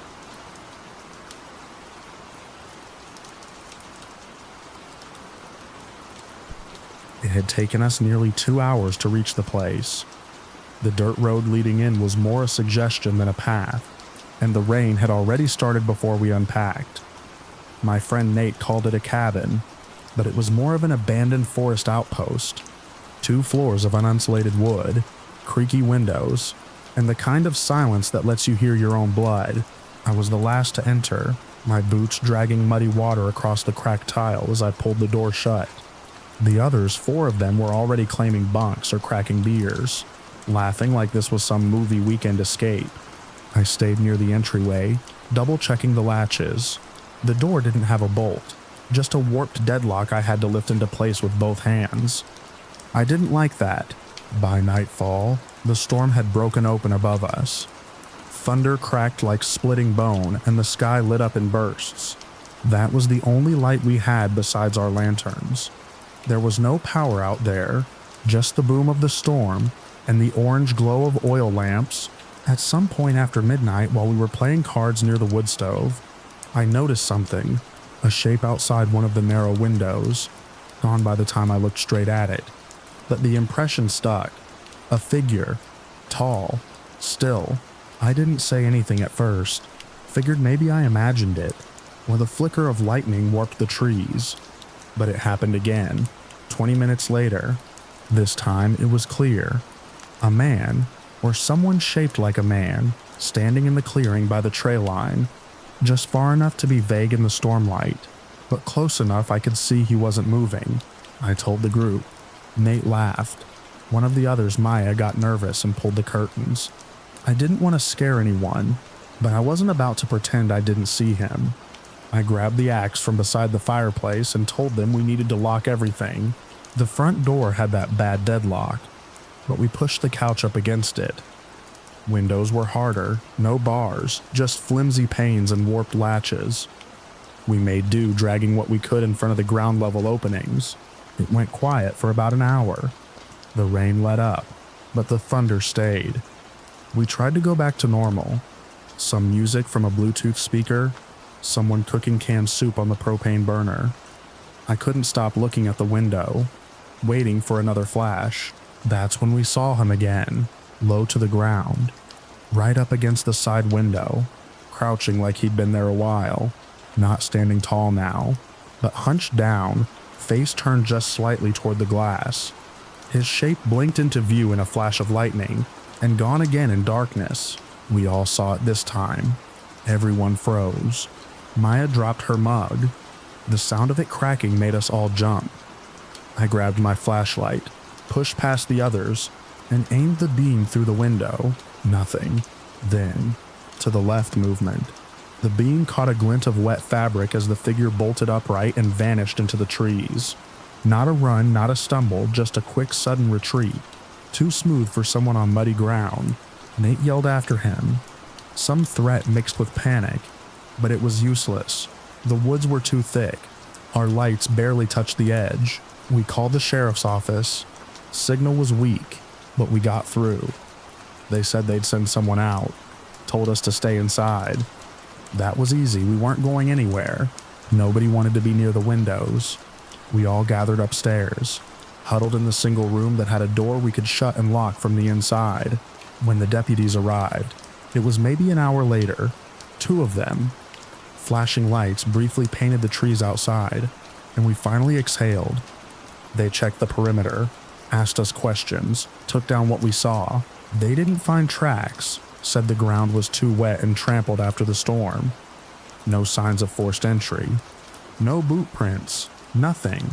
They stayed for a bit, then left us with a warning to keep the doors locked and report anything else. We didn't sleep much after that. Every creak, every gust of wind against the siding made someone jump. I sat awake near the staircase with the axe across my lap, staring at the darkened windows, waiting for another flash of light to show me something I didn't want to see again.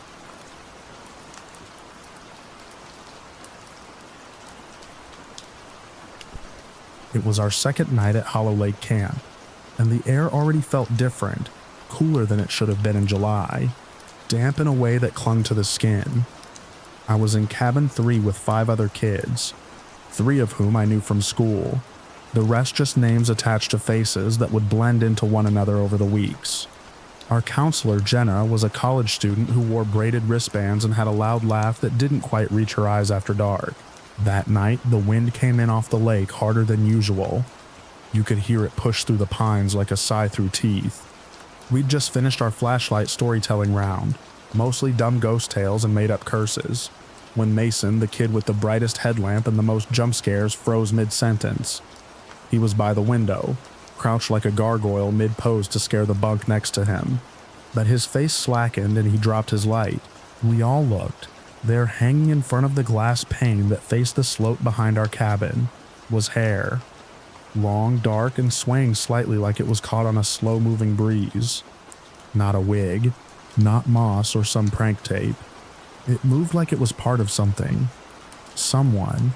We froze. No one screamed. Not at first. It was too bizarre for panic, but when Jenna came over and yanked the curtain closed with a muttered curse, I knew it wasn't part of the show.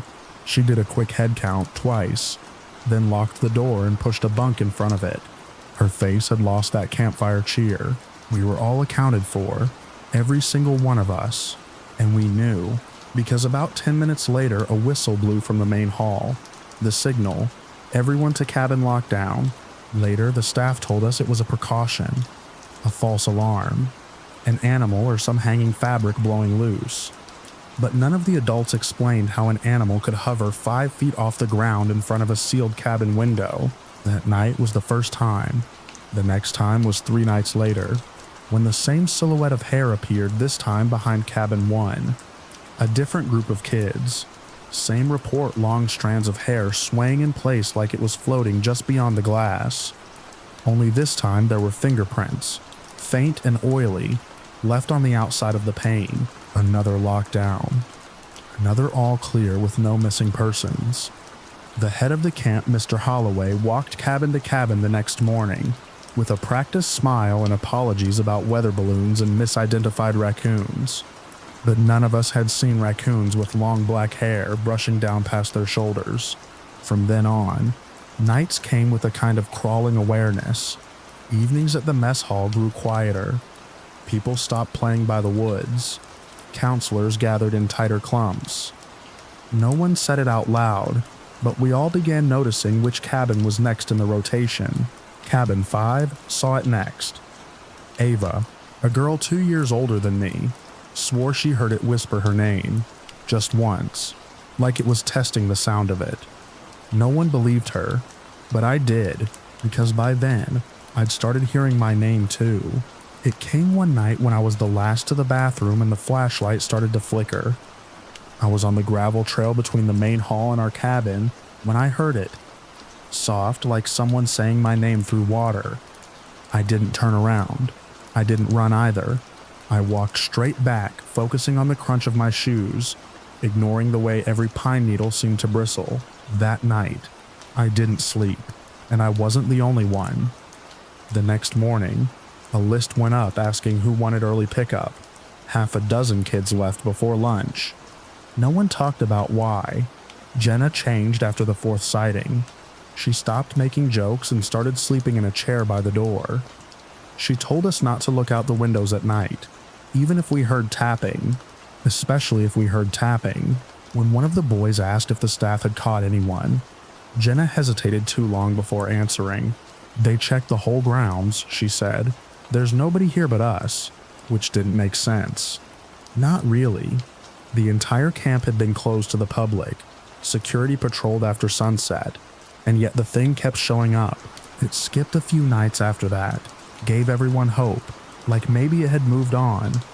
But then Cabin 2 got a visit. This time it was hair and a single eye, just one, visible through a gap between the curtain and the window.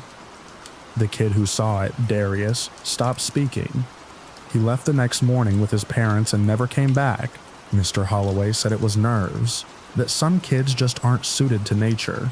By the time our turn came again, I could feel it like weather, something thick in the air. Jenna stayed up with a mug of coffee and a whistle in her lap. The lights were dim, and we were pretending to sleep when the tap came.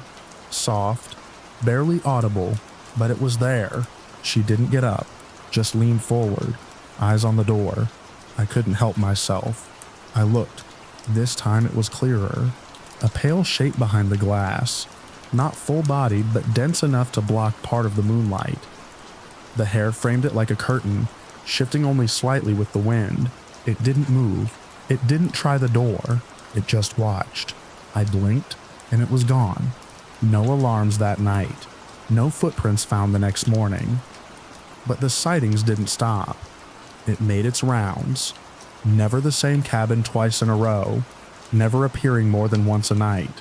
But it always came back. The counselor stopped talking about it. The director stopped acknowledging it entirely. And we were left with the unspoken rule. If you see it, don't engage. Don't speak of it. Don't open the curtain. By the last week of camp, almost no one was sleeping through the night. We'd wake up with that thick air in our lungs, check the windows with our eyes before we dared to move our heads. There were fewer stories told at night, more prayers whispered. When the buses came, I expected some kind of relief. I expected to feel the boundary reassert itself when we crossed the gate. But even as the road bent away from the lake, I couldn't shake the feeling that we'd left something open behind us, like it hadn't finished making its rounds.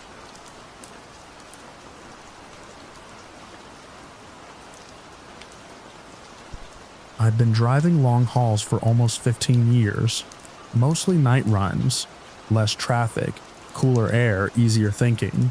There's a kind of rhythm to it, something meditative about miles of empty road, yellow lines blinking under your headlights like a metronome. That night I was hauling a small shipment of medical supplies from Barstow out toward Flagstaff, running a stretch of desert highway I knew well enough to drive in my sleep. It was a little after 3 a.m. when it happened.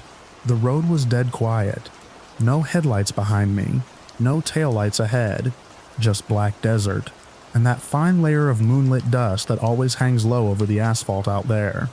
I remember glancing at the dashboard clock, 3:07. I'd just taken a sip of gas station coffee gone cold, when the truck's headlights dipped and fluttered like a film strip catching on a reel.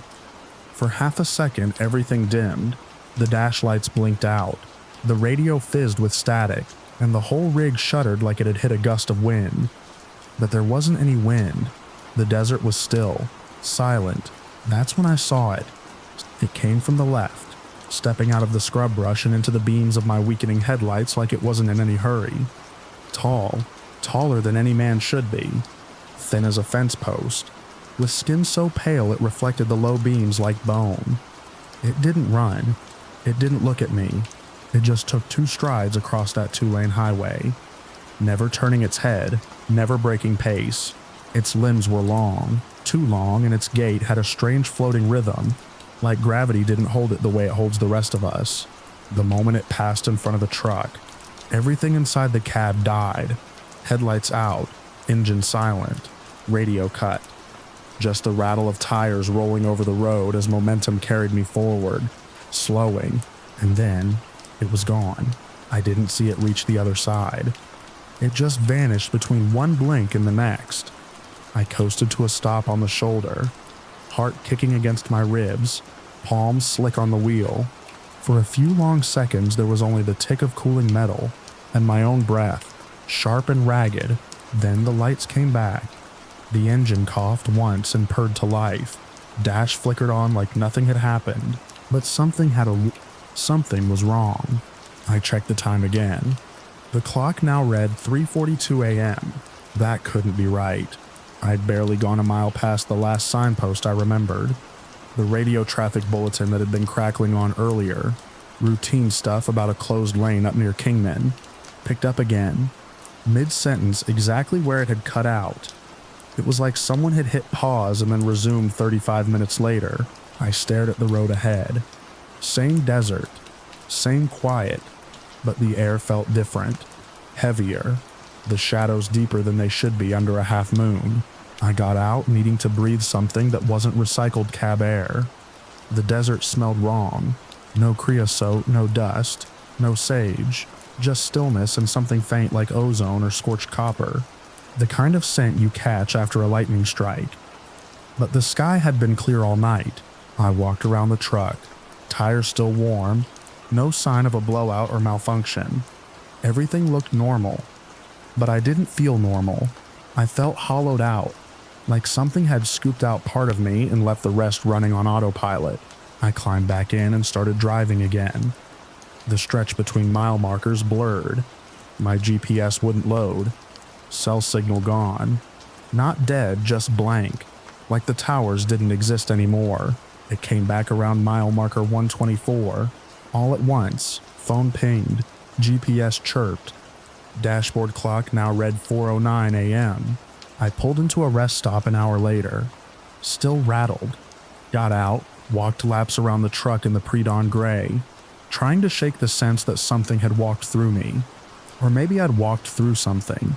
Tried to log the incident on my driving app, but the timestamp didn't line up with the route. 30 miles. No record. The logs jumped from one point to the next like I'd teleported. When I called dispatch later that morning, they just chalked it up to a GPS error. Happens in the desert, they said. Long flat stretches, signal skips, software bugs. But I was there. I saw what I saw. Felt the air break around me. Felt the pressure drop like something had bent the atmosphere. It's been 6 months. That rig's long gone. Traded in after the incident. I stick to day runs now. Won't take night freight anymore. Not through that stretch. Sometimes if I catch the road lights flicker just right, I get that same chill behind the eyes. Like time could fold again at any moment.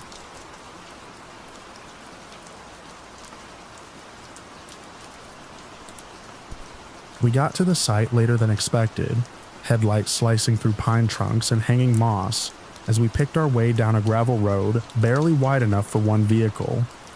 The campground sat just off a shallow swamp at the bottom edge of Louisiana, the kind of place where frogs screamed at dusk and the air clung to your skin like wet fabric. I killed the engine. For a second, everything went quiet except the soft ticking of the hood cooling, and a long, slow slosh of water somewhere past the trees. Then started unloading gear. I walked the perimeter, flashlight in hand, noting the patchy clearing where we'd pitched the tent and the spot about 30 yards off where we could stash the cooler. That was always our ritual. Keep the food away from the sleeping area, make noise when walking back and forth. Bear safe but more out of habit than necessity. Black bears didn't roam this far south. Not in numbers. Still, we used a thick plastic cooler with steel latches. One we'd had to drag out from the truck bed. We set up camp as the last of the light drained from the sky. Fire flickering to life under a damp pile of driftwood and pine cones. By 10, we were winding down. Beer cans crumpled and tossed into the trash bag hanging from a low branch. The frogs had gone silent. Crickets held a thin, high chorus. I unzipped the tent and crawled in, the nylon groaning under my knees. Ben followed. Sometime in the night I woke up. I couldn't have said what stirred me. No dream, no sound. At first, just the kind of full-body stillness that tells you something is off. My eyes adjusted to the dark. I could see the outline of the mesh door, and the shapes of trees swaying outside, moonlight barely cutting through. Then, I heard it. A long, slow dragging sound, gravel shifting under weight, metal scraping. I held my breath. It wasn't fast. Whatever it was, it moved with intention, not speed. A few feet pause, then more scraping. It wasn't a critter or a raccoon. This had mass, weight. My mind pulled up the cooler, the heavy-duty kind that took both of us to carry when it was full. The noise passed just beyond the tent wall, maybe 15 feet away. I didn't move. I don't think Ben was awake. He didn't stir. My fingers twitched toward the flashlight but stopped short. I listened until the sound faded into the distance, then sat there in the dark, heartbeat so loud I thought it might give me away. At some point, I fell asleep again. Morning came soft and gray. The air smelled like wet leaves. I stepped out of the tent and immediately saw the cooler was gone. I called out for Ben. He came out rubbing his eyes, looking confused until I pointed. The rope we'd used to tie the cooler to the tree still hung loose, end frayed like it had been twisted loose rather than cut. We followed the track, twin grooves carved through the gravel and pine needles like something had dragged the cooler in a straight line. It went for 50 yards toward the edge of the swamp. There it was, half submerged in cattails, lid cracked and askew. One of the latches hung loose. The plastic bore deep gouges, a set of puncture marks big enough that I could fit 2 fingers inside them. The ice had melted, and food wrappers floated like dead fish in murky water. Ben didn't say much. Neither did I. We pulled the cooler back with a length of rope, neither of us wanting to get too deep into the marsh. That's when I noticed the prints. They weren't boot tracks. Not even close. Large, flat depressions in the mud, spaced like a biped would walk. Each one was easily 18 inches long, toes splayed wide, and deep enough to hold standing water. They led from the far side of the swamp up to our camp, and then back again. The thing had come from the water, taken the cooler, and left. Ben squatted down and took a photo, but he didn't say much else. We packed up by noon, drove out without finishing the second night. Neither of us brought it up until weeks later, over drinks, and even then we avoided naming it. It hadn't attacked us, hadn't even touched the tent, just came for the food, moved heavy gear like it weighed nothing. I never camped there again. Didn't seem like it wanted company.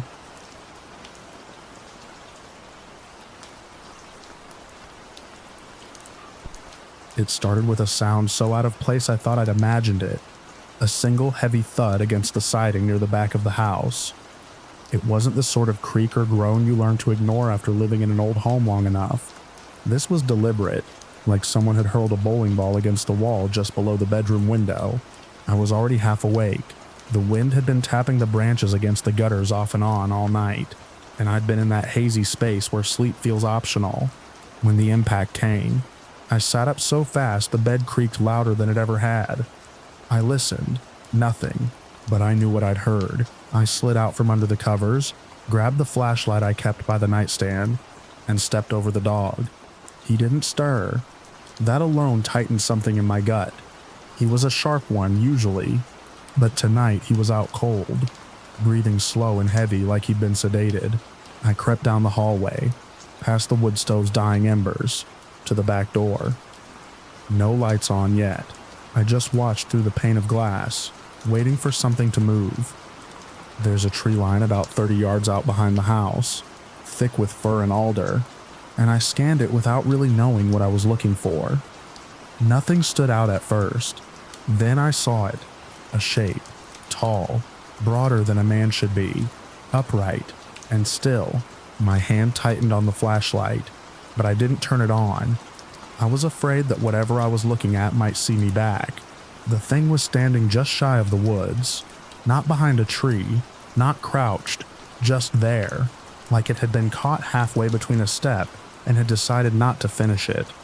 There were no eyes I could see, no features, just a dark mass shaped like a person wearing a heavy coat. Only it was too tall, too bulky, and it didn't shift, didn't sway, didn't breathe. The longer I stared, the more certain I was that it wasn't frozen by fear or surprise. It was waiting. I stood there for maybe a minute, maybe 5, hard to tell. Then it moved, not toward me away, but not in any way I could call natural. The terrain behind my property dips hard, uneven, and cluttered with brush and old stumps. I've twisted an ankle more than once hauling firewood back there. But this thing didn't step or stumble. It slid, a smooth gliding motion like it was being pulled along a rail I couldn't see. Not fast, just consistent, as if rough ground meant nothing to it. I finally turned on the flashlight, swept the beam across the area where it had been. Nothing. No shape, no trail, no reflection, just trees and fog, and the faint shimmer of frost on the leaves. I opened the door and stepped out barefoot onto the porch. Cold bit into my feet immediately, but I didn't care. I was listening. The woods make noise even at night. Owls, coyotes, branches knocking together. But it was dead silent now. No wind, no animals, just me in the dark. Then I noticed the siding. Just below the bedroom window, about shoulder height, was a dent.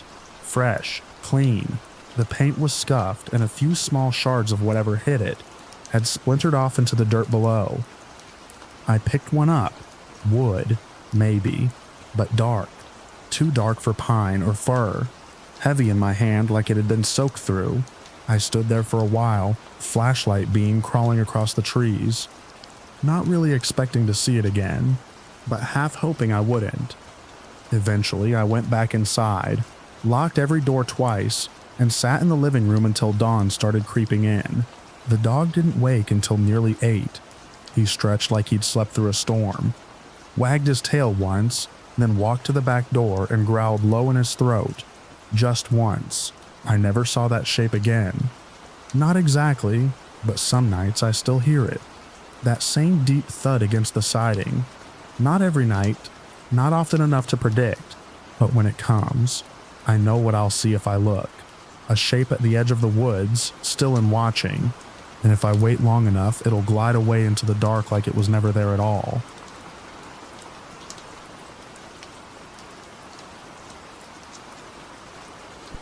I was 13 the night it happened, and even now, more than a decade later, I can still feel the gravel crunching under my sneakers, the chill of the air sliding down the back of my neck like a warning finger.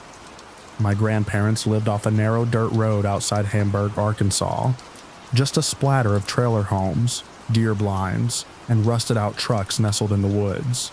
My parents were working late at the paper mill, so Grandma had let me walk the mile or so from her friend's house down the road. Said the moon would light the way. She wasn't wrong. The moon was bright, almost too bright, casting everything in that washed-out blue that makes the woods look deeper than they are. I had a flashlight, but I kept it off. Something about the quiet made me feel like noise might invite something I didn't want to meet. About halfway home, right near the bend where the old barn leans in on itself like it's tired of standing, I heard it. First, just the sound of something big moving through the brush. I stopped walking. The sound stopped too. I waited, holding my breath. The crickets had gone quiet. I started moving again, slower this time, eyes on the tree line. The steps came back, louder now, deliberate, not a deer, not even a person. These steps had weight. I clicked on the flashlight and swept it toward the noise. But the beam barely pierced the woods. That's when it growled. It wasn't a dog. It wasn't a bear. It was deep and wet like a concrete mixer grinding up bones. I froze. The light trembled in my hand. Then I saw it. At first, just 2 yellow eyes, far too high off the ground. Then it stepped into the ditch, and I saw the silhouette bipedal, covered in dark, matted hair, shoulders broad enough to fill the space between 2 trees. It had to be at least 7 feet tall, maybe 8. Its arms were too long, nearly reaching its knees, and its head was shaped wrong, sloped back like a gorilla's, but flatter in the face. It stood there, not moving, as if it knew I wasn't going anywhere. I should have run, but my body wouldn't listen. I just stared, heart thumping so hard it made my vision pulse. Then it opened its mouth and let out a scream that shook the trees. Not a roar, a scream, piercing, layered, almost human and animal at the same time. It felt like it cracked the air around me. That scream broke whatever was holding me still. I turned and ran, not down the road but into the trees, heart in my throat, branches whipping my face. I could hear it crashing after me, not sprinting, but fast enough to close the distance. I didn't look back, I just ran. Somehow, I made it out near the creek behind my grandparents' house. I stumbled through the brush, half blind, tripping over roots and rocks until the porch light came into view. I barreled up the steps and slammed through the door, screaming for my grandfather. He met me in the hallway, shotgun already in hand. When I told him what I saw, his face didn't change. He just nodded once and locked the front door behind me. Said he'd seen it before. Said back in '82 it had come right up to the house, threw a rock the size of a cinder block through the garden fence. Another time, tried to push in the back door while Grandma screamed from the bedroom. He never told anyone outside the family. Didn't want the trouble, didn't want folks thinking he was crazy, but he always knew it was out there. He believed me, because he'd lived it. We didn't call the cops, we didn't tell neighbors. Grandpa just sat up all night on the porch, shotgun in his lap, eyes on the trees. I didn't sleep. I watched from the window, but nothing else came. The woods stayed still. Next morning, we found the ditch torn up. Huge prints, bare and wide. Toes like a man's but longer, deeper impressions than any boot I'd ever seen. A few broken branches marked where it had stood. I never walked alone after dark again. Even now, when the wind moves just right through the trees, I hear that scream in the back of my skull.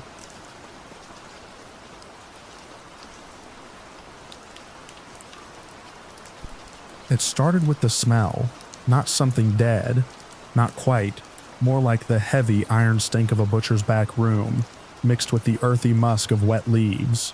We were deep in the woods, maybe a half-mile off the nearest logging road, just me and my younger brother Evan. We'd been walking since late morning, photographing wildlife and tracking deer sign for fun. Central Wisconsin isn't exactly remote, but this patch of hunting land we had permission to wander felt a little untouched, especially once the path disappeared behind us. We spotted the blood before anything else, a wide sweep of it soaked into the fallen leaves, staining the ground in blotches too big for a single animal. Evan stopped short and gave me a look like, what the hell? He's the cautious one, always scanning, always ready to bolt. I raised my camera instinct more than thought. The autofocus hunted for contrast among the reds and browns, then locked in. It wasn't just blood. Scattered around were corn husks, some still with kernels attached, half rotted and slimy, along with bright red peppers crushed and glistening like organs. A ring of flat dark stones surrounded it all, each one deliberately placed. At the very center was a fresh mound of earth, maybe 3 feet long and a foot wide, like someone had buried a small body not more than a day or two ago. Evan kept whispering nope under his breath. He pointed at the mound. That's not an animal kill, that's a grave. He wasn't wrong. The dirt was smooth, no claw marks, no drag trails, just a clean dig, the kind you'd make with a shovel, then packed back down with care. Something ceremonial hung in the air, like we'd interrupted something meant to stay hidden. I remember backing up, feeling a tightness in my throat. The silence of the woods wasn't peaceful anymore. It was too complete, like even the birds were holding their breath. We hiked out faster than we'd come in, both of us quiet except for the occasional glance over our shoulders. I couldn't stop replaying the arrangement in my mind. The colors were wrong for nature, too vivid, too intentional. That night we told Mom what we'd found. She called the sheriff without hesitating. The next morning, Sheriff Dunley and 2 deputies met us at the trailhead. Evan led them back while I brought up the rear, camera slung across my chest. I kept expecting the scene to be gone, like it had been some waking dream. But when we reached it, everything was exactly as we'd left it, except now there were boots, scuffing the perimeter, radios crackling, the smell even sharper under the noon sun. The sheriff didn't say much at first. He had that worn, patient, small-town lawman carry. but I saw him flinch slightly when he kicked at one of the peppers, and it split open, leaking something thick and brown. One of the deputies snapped photos while the other poked the mound with a gloved finger. Then they started digging. It didn't take long, just a foot or so under the surface. The deputy's trowel struck something soft. He paused, then cleared away the dirt by hand until he revealed fur. A rabbit, large, brown, intact except for a thin slice across its chest. The body was curled like it had been laid to rest. Beside it was a small strip of cloth, possibly dyed, possibly just stained. Sheriff Dunley squatted beside the hole. "This isn't human," he said. "Looks like some kind of offering." Evan made a sound that might have been a laugh or a cough. I looked around at the blood-soaked ground, the peppers, the corn. It wasn't comforting, not exactly, but it changed the weight of the air. We weren't looking at a crime scene anymore, at least not the kind we'd feared. Still, something about it didn't sit right. Back at home, we told our sister what had happened. She raised an eyebrow, then shrugged. Probably kids doing weird rituals. TikTok's full of that crap. But I couldn't forget the neatness of it all. The way the rocks had been placed, the cleanness of the cut on the rabbit's chest, the unsettling abundance of blood that didn't quite match the size of the body buried there. A week later, I went back alone. I told myself it was to get more photos, document the site now that it had been disturbed. But when I reached it, the clearing was clean. No blood, no husks, no rocks, just a patch of earth slightly darker than the rest. Like something had happened there and been scrubbed away. Whatever it was, whatever message it meant to send, it had been received, not just by me, by something that expected it, or maybe by someone who came back to finish what they started. Either way, I didn't go back again after that day, and I never brought my camera into those woods again.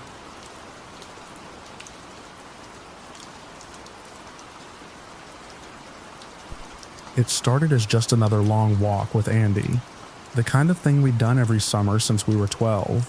That July afternoon was one of those thick humming days where the air felt like syrup, and the cicadas hadn't stopped screeching since we stepped onto the conservation land.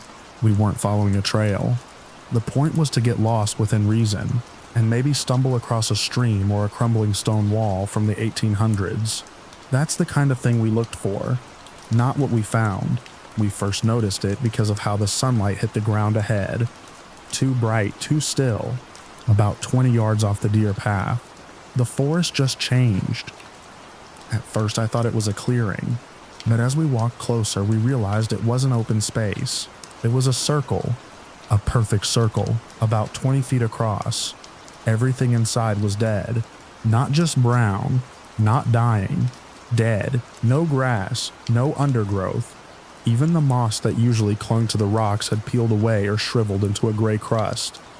The soil looked scorched, but there was no sign of fire, not a single burn mark on the trees around it. Just an unbroken ring of lifelessness in the middle of a living forest. Andy knelt down at the edge and poked the ground with a stick.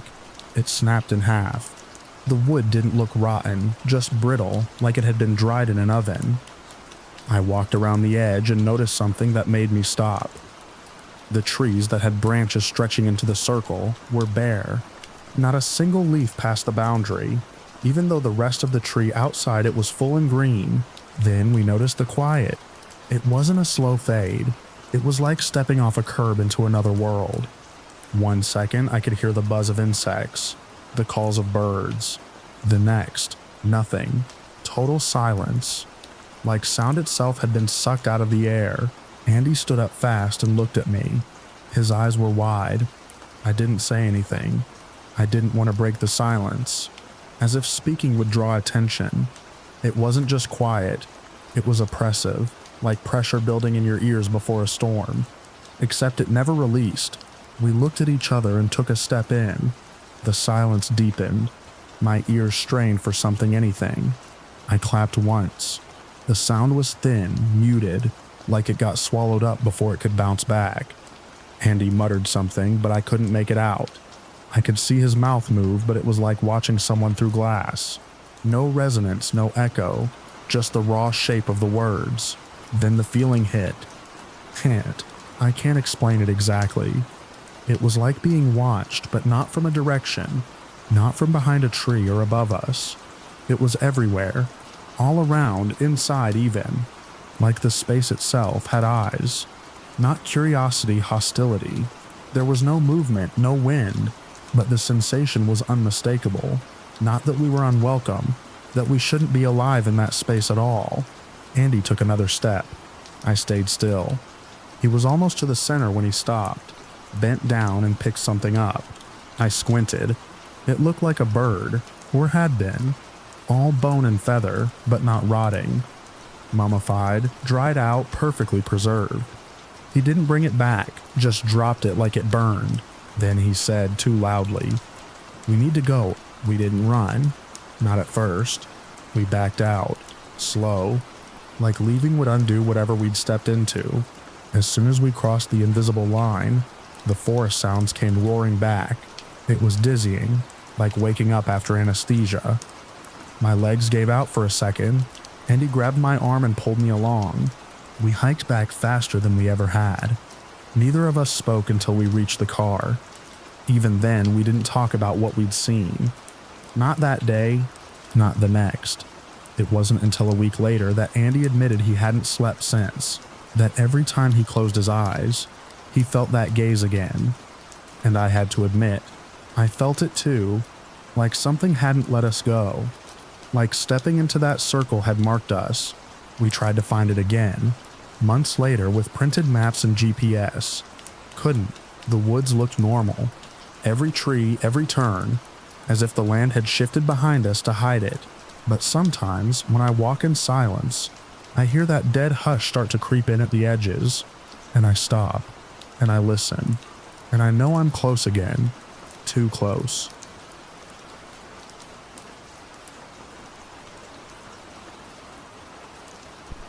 I'd been in the area before, years back, documenting migratory patterns for a personal project. Western Wisconsin had always given me good shots.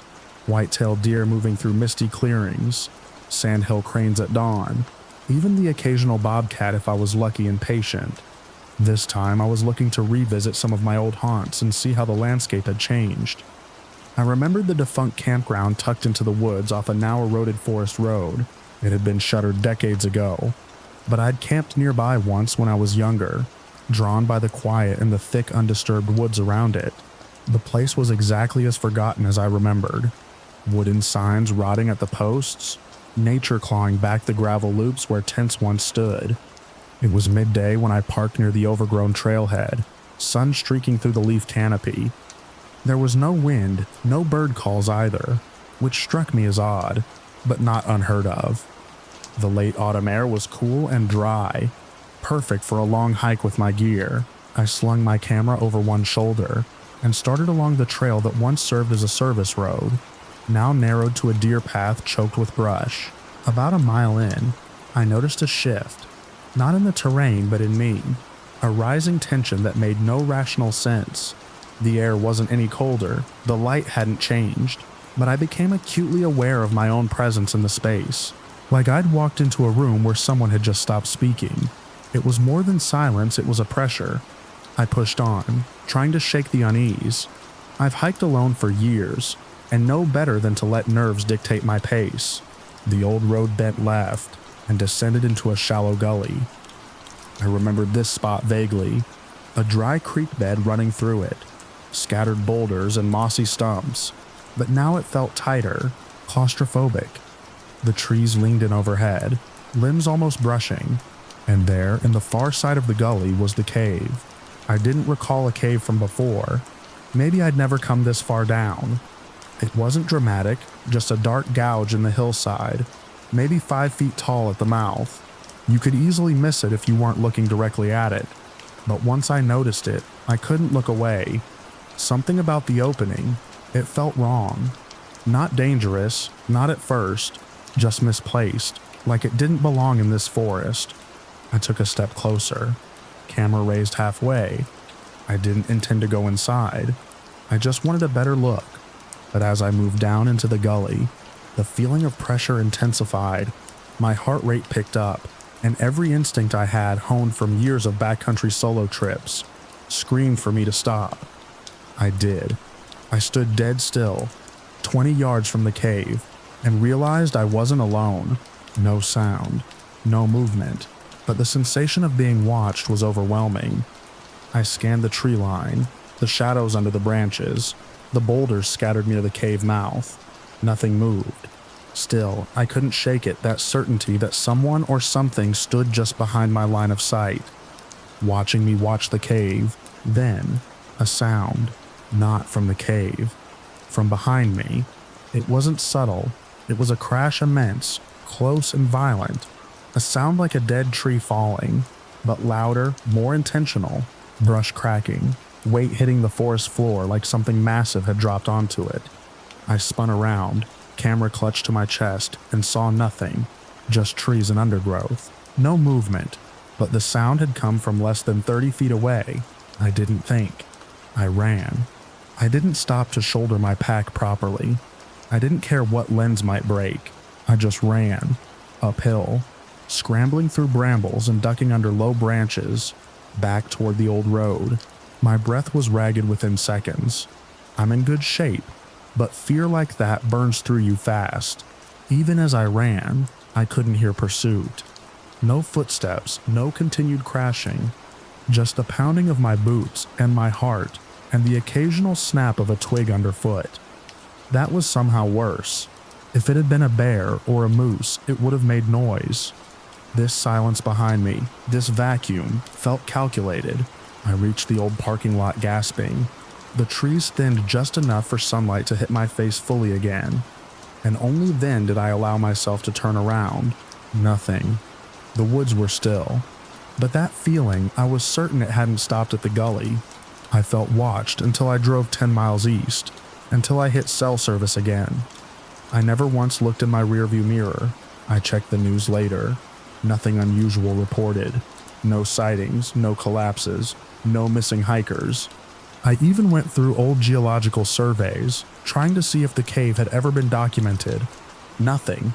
It's not marked on any maps I can find. It shouldn't be there. I haven't gone back. I still hike, still photograph wildlife, but I steer clear of that stretch of woods now. Every once in a while, I dream about the gully, not the cave, just the moment right before the crash, when everything held its breath,